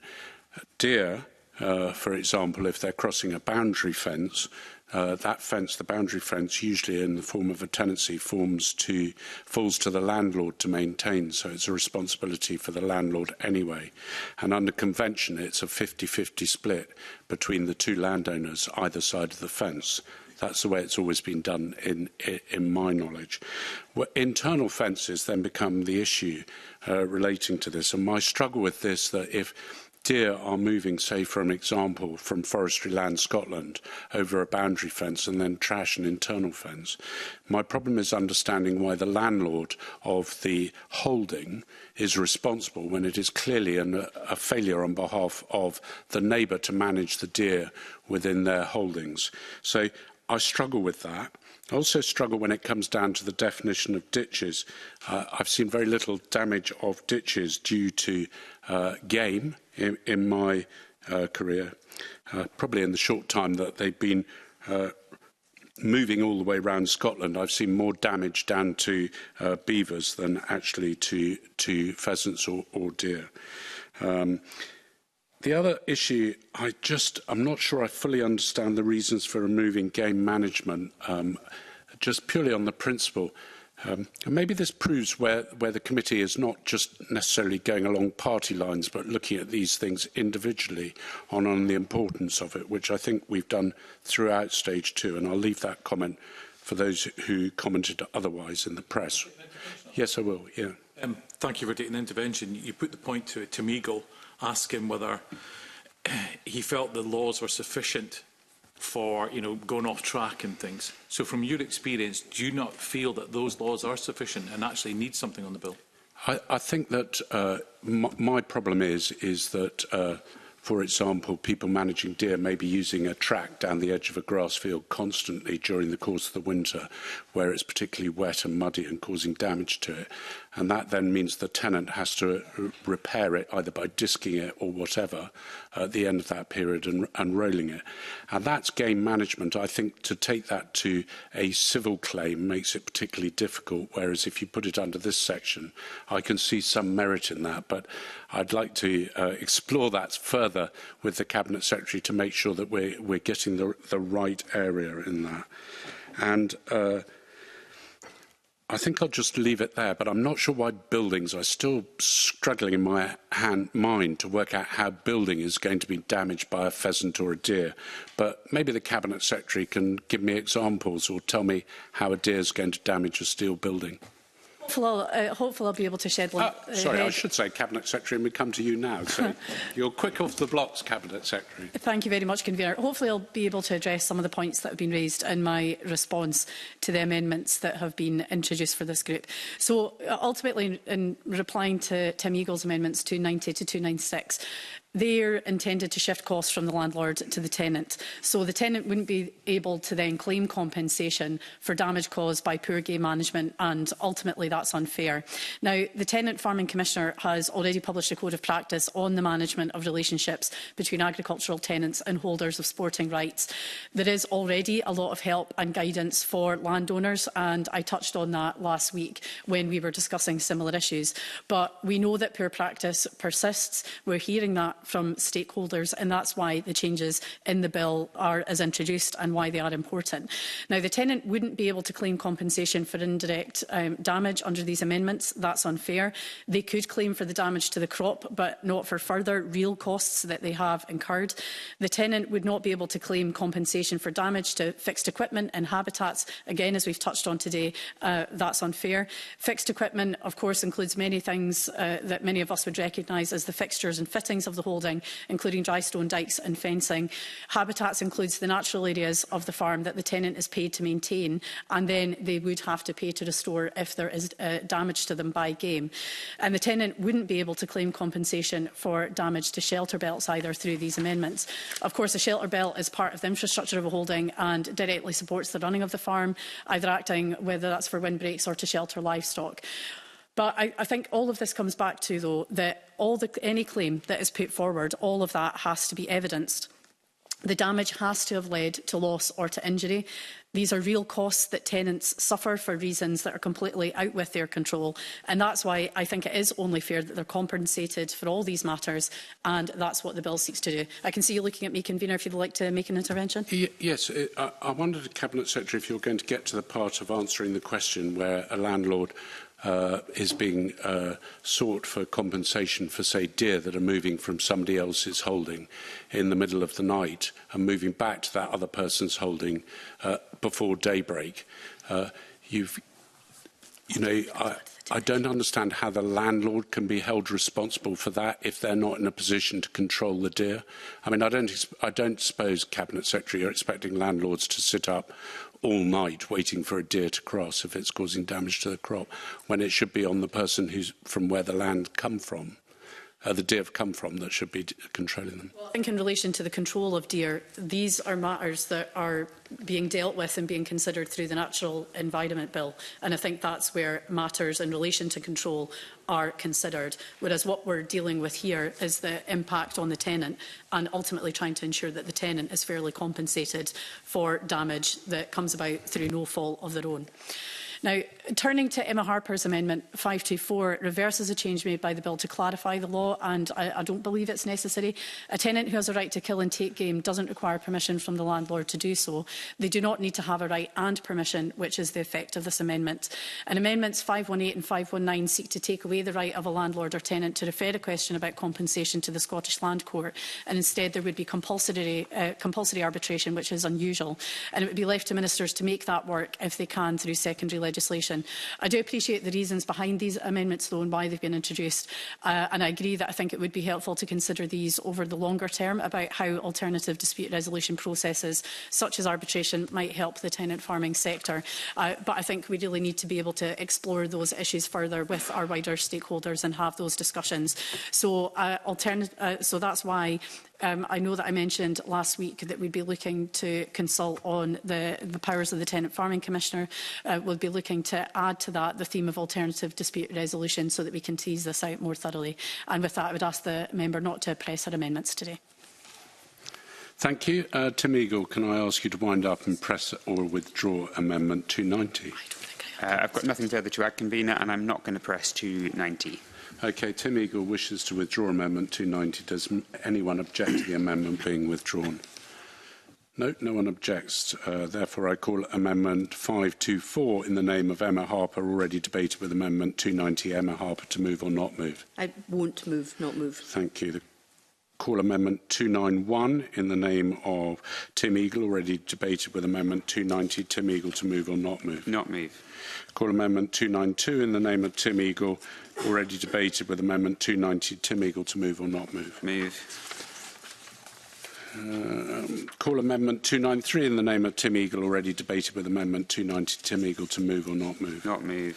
And call Amendment 294 in the name of Tim Eagle, already debated with Amendment 290. Tim Eagle, to move or not move? Not move. Call Amendment 295 in the name of Tim Eagle, already debated with Amendment 290. Tim Eagle, to move or not move? Not move. I call Amendment 518 in the name of Emma Harper, already debated with Amendment 290. Emma Harper, to move or not move? Not move. Call Amendment 519 in the name of Emma Harper, already debated with Amendment 290. Emma Harper, to move or not move? Not moved. Call Amendment 296 in the name of Tim Eagle, already debated with Amendment 290. Tim Eagle, to move or not move? Not move. The question is that Section 70 be agreed. Are we all agreed? Sorry. What did I say? 17. What? You said 17. Right, let's just be clear that I've got that wrong. So the question is that Section 20 be agreed. Are we all agreed? We are agreed. The question is that Section 21 and 22 be agreed. Are we all agreed? Good. Call Amendment 545 in the name of Douglas Lumsden. Group with amendments as shown in the groupings. Douglas Lumsden to move Amendment 545 and speak to other amendments in the group. Mr Lumsden. Thank you, Convener. Happy to move Amendment 545 that actually just inserts 3 little words, but I think is actually quite important for this section. Section 23(2) substitutes a new subparagraph in paragraph 7 of Schedule 1 of the 1991 Act. The wording has been simplified and condensed so that formally subparagraphs B and C 1 and 2 have been merged. However, in doing so, it appears that a few words have been omitted from 4B, which actually changed the meaning of the subparagraph and render it meaningless. I believe it was intended to include surplus housing and other fixed equipment provided by the landlord, but at the time of rent review being used for a non-agricultural purpose. However, if the omission of the words "that is used" means that it only includes fixed equipment provided by the landlord for a non-agricultural purpose. It would be very unusual for fixed equipment to be provided at the outset for a non-agricultural purpose. However, it is quite common for fixed equipment to be provided for an agricultural purpose, but subsequently be used for a non-agricultural purpose, such as surplus housing.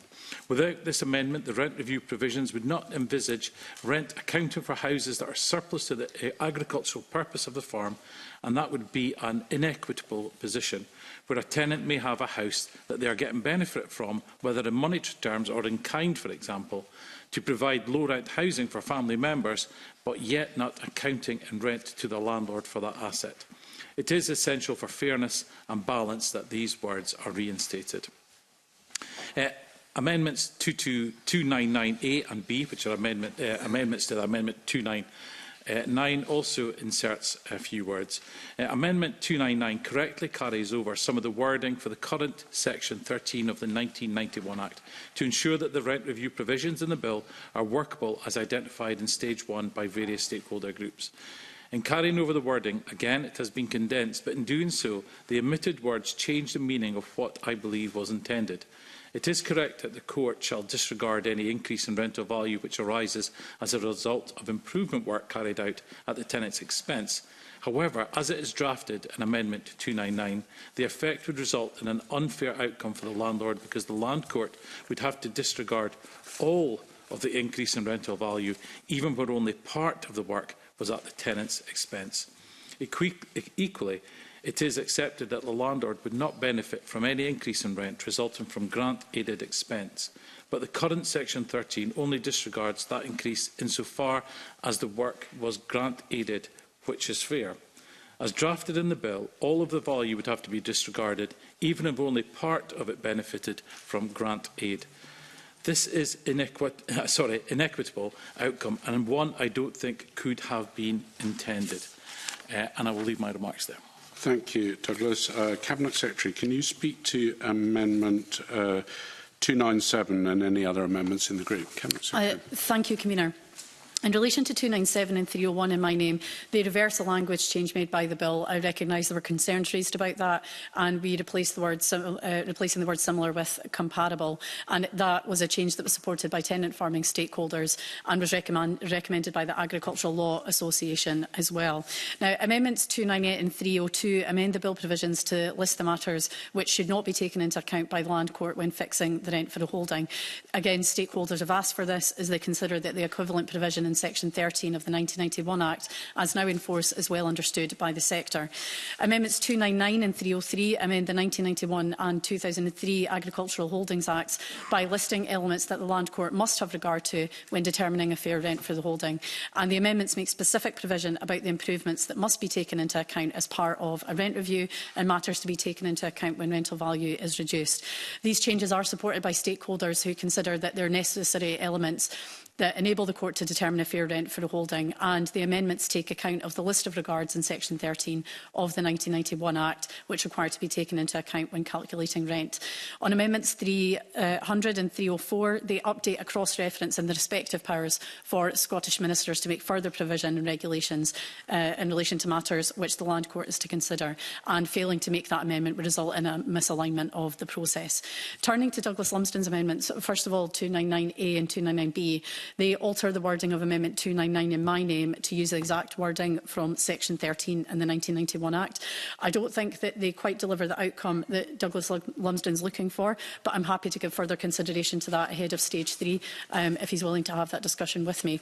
And on Amendment 545, again proposes to further amend the Agricultural Holdings Act 1991 to precisely mirror the wording of Section 13.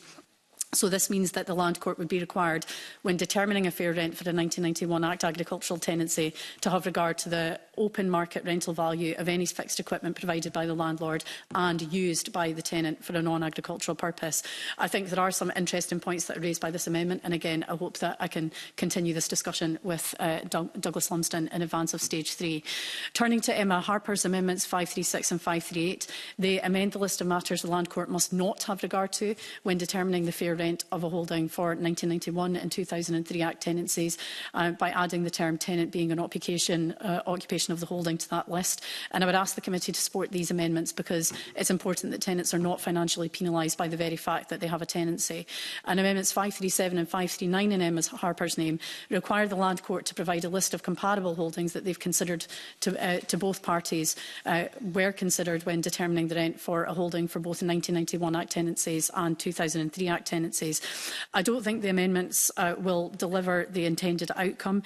I think this is also part of an issue that appears to be handled differently, both north and south of the border. So I would like to explore this issue further with Emma Harper prior to stage 3. I would ask her not to press her amendment at this time.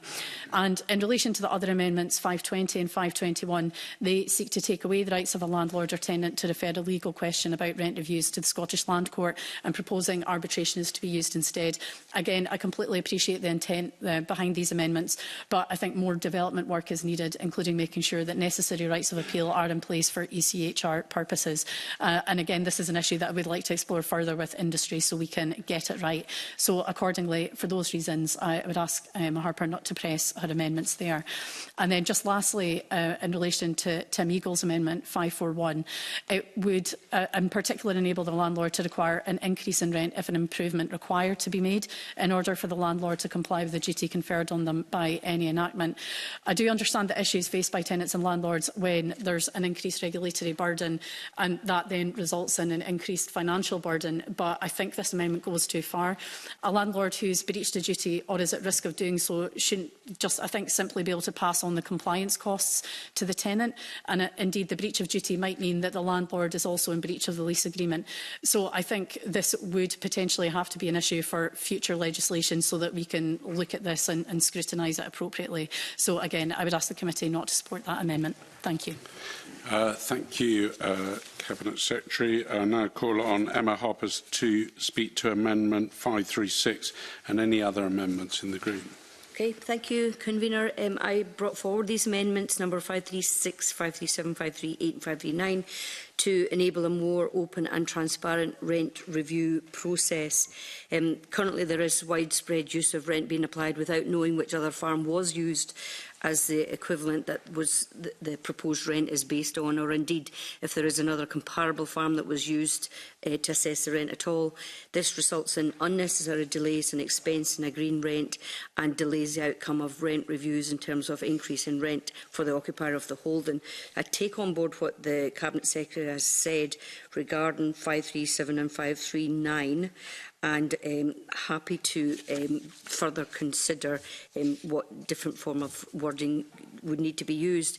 For amendments 536 and 538, these are regarding that rent is assessed based on a hypothetical tenant and not the actual tenant who's occupying the holding. This is because a tenant in occupation could be persuaded to pay a higher than normal rent. This is sometimes referred to as ransom rent, and tenants may agree to higher rent in order to avoid the cost of disruption associated with moving to another holding. Again, it's fundamental to ensuring that the determination of the rent is based on a hypothetical tenant, not the actual tenant, so it ensures an equitable basis for rent review. So this is a long-standing principle that has been established, and so I am keen to move 536 and 538. And in speaking to 520 and 521, arbitration has come up a lot in the discussions that I have had regarding easier process of negotiating and coming to agreement when there is disagreements between the landlord and the tenant. And the short-form arbitration and the provision for determining this process for arbitration would be made by regulation by the Scottish Minister. So, and I hear what the Cabinet Secretary is saying regarding wider engagement with stakeholders regarding the best methods of arbitration.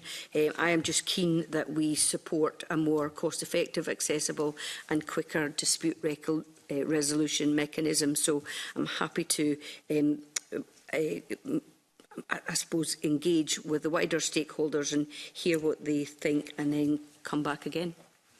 Thank you very much, Emma. I now call on Tim Eagle to speak to Amendment 541 and any other amendments in the group. Tim.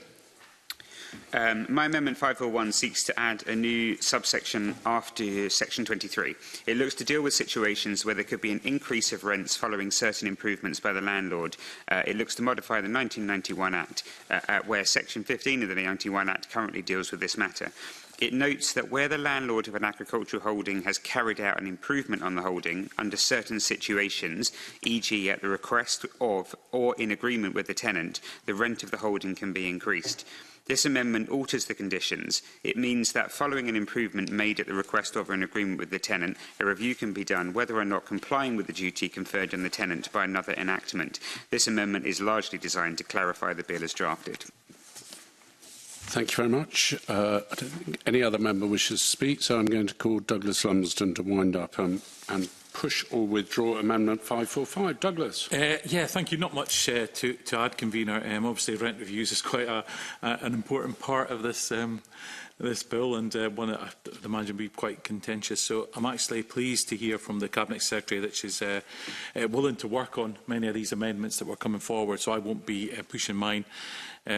I had some other concerns about, like 297, for example, difference between similar and comparable, but support today, but maybe need some more info before it gets to stage 3. So I won't be pushing or moving 545, Convener. Thank you very much. Douglas Lumsden wishes to withdraw Amendment 545. Does any member object to this amendment being withdrawn? No, no one does. So I call Amendment 297 in the name of the Cabinet Secretary, already debated with Amendment 545. Cabinet Secretary to move formally. Moved. The question is Amendment 297 be agreed. Are we all agreed? Yes. We are agreed. I call Amendment 298 in the name of the Cabinet Secretary, already debated with Amendment 545. Cabinet Secretary to move formally. Moved. The question is Amendment 298 be agreed. Are we all agreed? No. We're not agreed. There will be a division. Those in favour, please raise their hands. Those against, please raise their hands. So, in relation to Amendment 298, there's 5 votes for, there's 2 votes against. Therefore, Amendment 298 is agreed. The question is, call Amendment 536 in the name of Emma Harper, already debated with Amendment 545. Emma Harper to move or not move? Move. The question is Amendment 536 be agreed. Are we all agreed? No, we're not agreed. There'll be a division. Those in favour raise their hands. Those against, please raise their hands.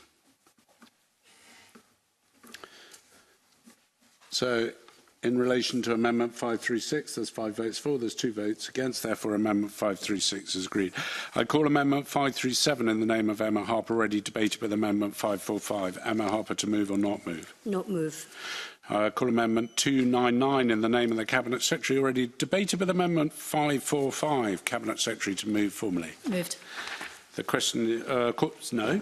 The call Amendment 299A in the name of Douglas Lumsden, already debated with Amendment 545. Douglas Lumsden to move or not move? Not moved. I call Amendment 299B in the name of Douglas Lumsden, already debated with Amendment 545. Douglas Lumsden to move or not move? Not moved. Cabinet Secretary, I just want to confirm you're pressing Amendment 299. So the question is that Amendment 299 be agreed. Are we agreed? We're not agreed. There'll be a division. Those in favour, please raise their hands. Those against, please raise their hands.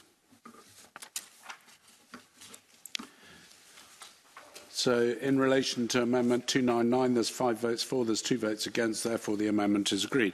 I call Amendment 300 in the name of the Cabinet Secretary, already debated with Amendment 545. Cabinet Secretary to move formally. Moved. The question that Amendment 300 be agreed. Are we all agreed? Yes. We are agreed. The question that Section 23 be agreed. Are we agreed? Yes. We are agreed. So I'll call Amendment 541 in the name of Tim Eagle, already debated with Amendment 545. Tim Eagle to move or not move? Not move. Okay. Call Amendment 301 in the name of the Cabinet Secretary, already debated with Amendment 545. Cabinet Secretary to move formally. Move. The question is... hold on. I think I got myself out of sequence there. Sorry, what were we on? You just called 301, so questions at the top of 30, questions at 301. Yeah, but that's not the... That's not the one I just... You're missing page 37, that's 36. Page 37. I thought I'd got myself out of sequence. Shuffling papers. Call Amendment 3... call Amendment 300. The question is Amendment... Is 300? No, 301 now. So you've dealt with that. You called that Right. amendment. Sorry, I hadn't got myself confused. No, so that one's done. And so is that one. You're at the top of this page. Yeah. So the question is Amendment 301 be agreed. Are we all agreed? Yes. We're not agreed. There'll be a division. Those in favour, please raise their hands. Those against, please raise their hands.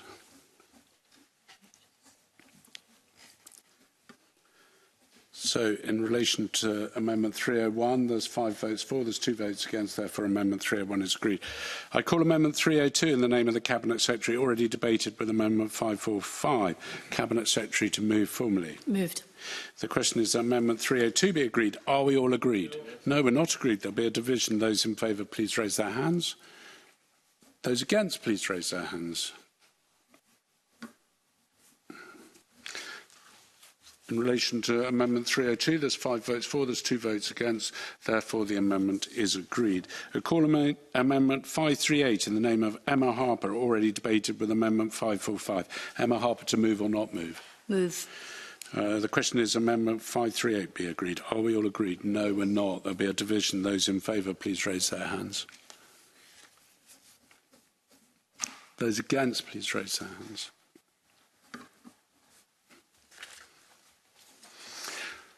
In relation to Amendment 538, there's 5 votes for, there's 2 votes against, therefore Amendment 538 is agreed. I call Amendment 539 in the name of Emma Harper, already debated with Amendment 545. Emma Harper to move or not move? Not move. Call Amendment 303 in the name of the Cabinet Secretary, already debated with Amendment 545. Cabinet Secretary to move formally. Moved. The question is that Amendment 303 be agreed. Are we all agreed? No, we're not. There'll be a division. Those in favour, please raise their hands. Those against, please raise their hands. In relation to Amendment 303, there is 5 votes for, there's 2 votes against, therefore the amendment is agreed. I call Amendment 304 in the name of the Cabinet Secretary, already debated with Amendment 545. Cabinet Secretary to move formally. Moved. The question is that Amendment 304 be agreed. Are we all agreed? We're not agreed. There'll be a division. Those in favour, please raise their hands. Those against, please raise their hands. In relation to Amendment 304, there are 5 votes for, there's 2 votes against, therefore Amendment 304 is agreed. The question is that Section 24 be agreed. Are we agreed? Yeah. The question is that Section 25 be agreed. Are we agreed? Yeah. I call Amendment 520 in the name of Emma Harper, already debated with Amendment 545. Emma Harper to move or not move? Not move. The question is that Sections 26 and 27 be agreed. Are we all agreed? I call Amendment 305 in the name of the Cabinet Secretary, already debated with Amendment 184. Cabinet Secretary to move formally. The question is that Amendment 305 be agreed. Are we all agreed? We're not agreed. There'll be a division. Those in favour, please raise their hands. Those against, please raise their hands. In relation to Amendment 305, there's 5 votes for, there's 2 votes against, therefore the amendment is agreed. I call Amendment 306 in the name of the Cabinet Secretary, already debated with Amendment 184. Cabinet Secretary to move formally. Moved. The question is that Amendment 306 be agreed. Are we all agreed? No, we're not. There'll be a division. Those in favour, please raise their hands. Those against, please raise their hands. So in relation to Amendment 306, there's 5 votes for, there's 2 votes against, therefore the amendment is agreed. I call Amendment 307 in the name of the Cabinet Secretary, already debated with Amendment 184. Cabinet Secretary to move formally. Moved. The question is, Amendment 307 be agreed? Are we all agreed? No, we're not agreed. There'll be a division. Those in favour, please raise their hands. Those against, please raise their hands. In relation to Amendment 307, there's 5 votes for, there's 2 votes against, therefore the amendment is agreed. I call Amendment 308 in the name of the Cabinet Secretary, already debated with Amendment 184. Cabinet Secretary to move formally. Moved. The question is, Amendment 308 be agreed? Are we all agreed? No, we're not agreed. There'll be a division. Those in favour, please raise their hands. Those against, please raise their hands. So in relation to Amendment 308, there are 5 votes for, there's 2 votes against, and therefore the amendment is agreed.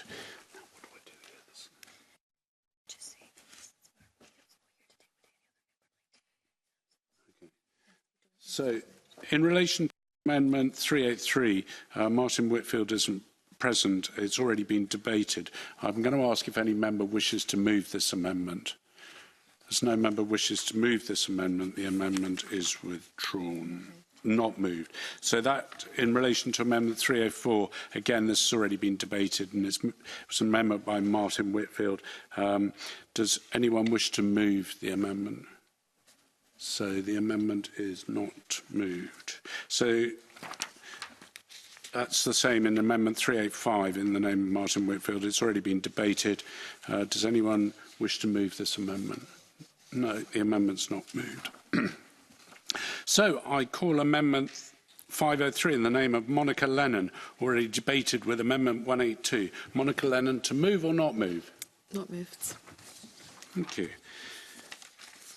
Right, we're getting there. I'm going to call Amendment 542 in the name of Emma Harper in a group all on its own. Emma Harper to move and speak to Amendment 542. Thanks, Convener. I just want to put on the record that I've had so much support in creating my amendments from the Scottish Tenant Farmers Association. And so this final amendment of mine is in regarding dispute resolution. This allows arbitration rules to limit the grounds of appeal by adding the language that any appeal against the award of the arbiter is to be to the Court of Session under the provisions of the Scottish Arbitration Rules, which is set out in Schedule 1 of the Arbitration Scotland Act 2010. This amendment creates a mechanism for dispute resolution by arbitration to be binding, with appeal to the Court of Session only on the limited grounds as per the Arbitration Scotland Act 2010.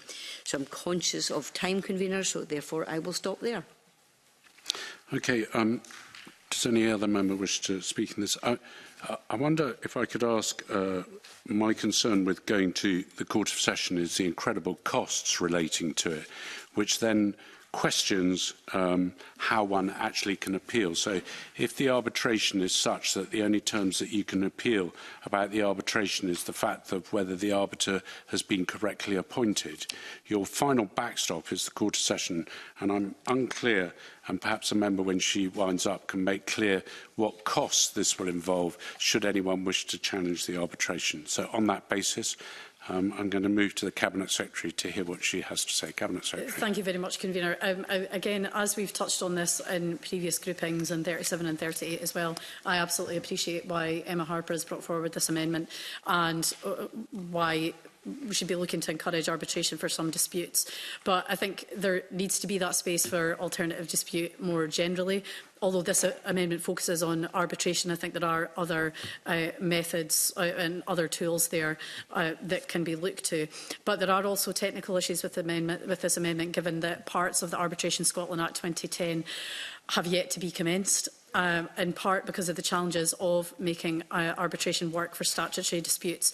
So at present, under the Agricultural Holdings Scotland Act 1991, tenant farmers and their landlords are currently able to undertake arbitration and still have the right of appeal on a point of law to the Land Court. But this process isn't used because some parties consider the system doesn't work and won't be entered into in good faith. So for the reasons that I've already outlined when we've discussed this in previous groups today, and I think because of the wider commitment to, I think, tease out some of these matters in more detail and have that wider discussion with industry and stakeholders too, I would ask Emma Harper not to press the amendment today.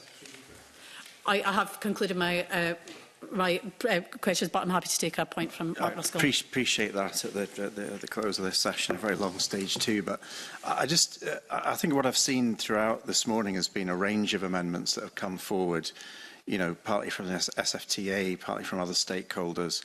And it feels like a lot of this could have been a discussion earlier on in the development of the bill. So of course, you know, issues come up during the passage of the bill and require further reflection. We've got the summer to be able to do that. But I'm just wondering what that process of, you know, engagement now looks like from the government's point of view in terms of going back to stakeholders who I'm sure had these concerns way back when the bill was being developed, but they don't seem to have been fully incorporated into the thinking about how the bill has been drafted and has been introduced. So, you know, I guess what I'm looking for is a resolution to some of these issues and some clear examples coming from members in the government about how they could be resolved before we get to, you know, sitting here in the chamber in stage 3 and going, okay, how do we make sense of this? Because, you know.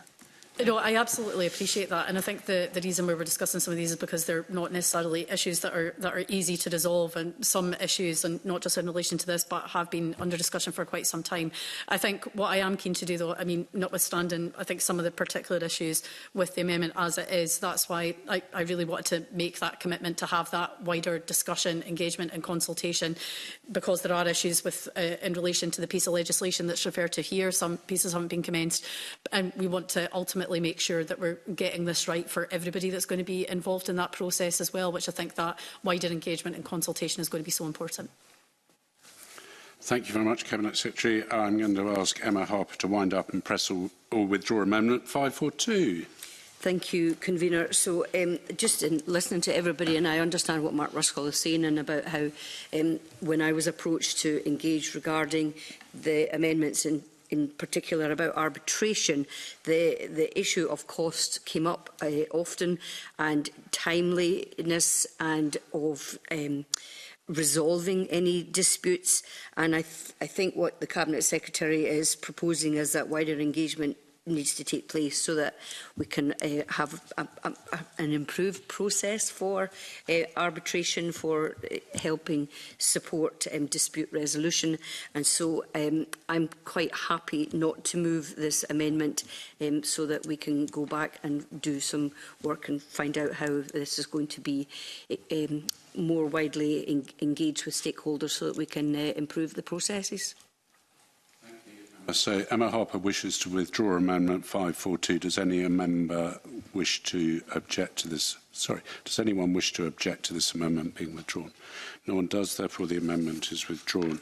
I would call Amendment 386 in the name of Martin Whitfield, which has already been debated. Does anyone wish to move this amendment? The amendment's not moved. The question is that Section 28 be agreed. Are we all agreed? We are agreed. So I call Amendment 504 in the name of Ben McPherson, already debated with Amendment 371. My question is, does anyone wish to move this amendment? The amendment is not moved. I call Amendment 505 in the name of Monica Lennon, already debated with Amendment 469. Monica Lennon to move or not move? Not moved. Now, I would call Amendment 387 in the name of Martin Whitfield, which has already been debated. Does anyone wish to move this amendment in Martin Whitfield's name? So the amendment is not moved. I call Amendment 388 in the name of Martin Whitfield, already debated with Amendment 182. Does anyone wish to move this amendment in the name of Martin Whitfield? No. I call Amendment 521 in the name of Emma Harper, already debated with Amendment 545. Emma Harper to move or not move? Not move. Thank you. I call Amendments 506, 309, 513, all in the name of the Cabinet Secretary and all previously debated. I invite the Cabinet Secretary to move Amendments 506, 309 and 531 en bloc. Moved en bloc. Sorry? 513. Oh, my dyslexia is showing 513, I should have said, instead of 531. I'm sorry. I'll read those again. 506, 309 and 513. Cabinet Secretary, will you move them en bloc? Moved en bloc. OK. So does any member object to a single question being put on amendments 506, 309 and 513? Yes. You do object. OK. So can I ask which one you object? 513. OK, so I'm going to move 506 and 309 together. Can I do that? I'm going to move them together and ask if we are all agreed. We are agreed. So I call Amendment 513 in the name of the Cabinet Secretary. Question is... Sorry? It's just the question. So the question is, are we agreed on Amendment 513? We're not agreed. Those in favour, please raise their hands. Those against, please raise their hands. So in relation to Amendment 513, there are 5 votes for, there's 2 votes against, therefore Amendment 513 is agreed. The question is that Section 29 be agreed. Are we all agreed? The question is that we are agreed, sorry. The question is that Section 30 and 31 be agreed. Are we all agreed? Right, the final question at the end of stage 2 is that the question is that the long title be agreed. Are we all agreed? Yes. Right, that concludes stage 2 consideration of the bill. And can I just thank all members and those members of the committee for their attendance at these meetings and for following the procedure. And for those members who moved amendments in their name who are not normally on the committee.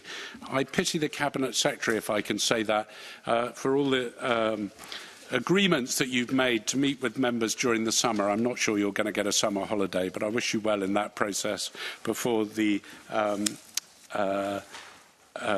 bill comes back to stage 3 in the Parliament.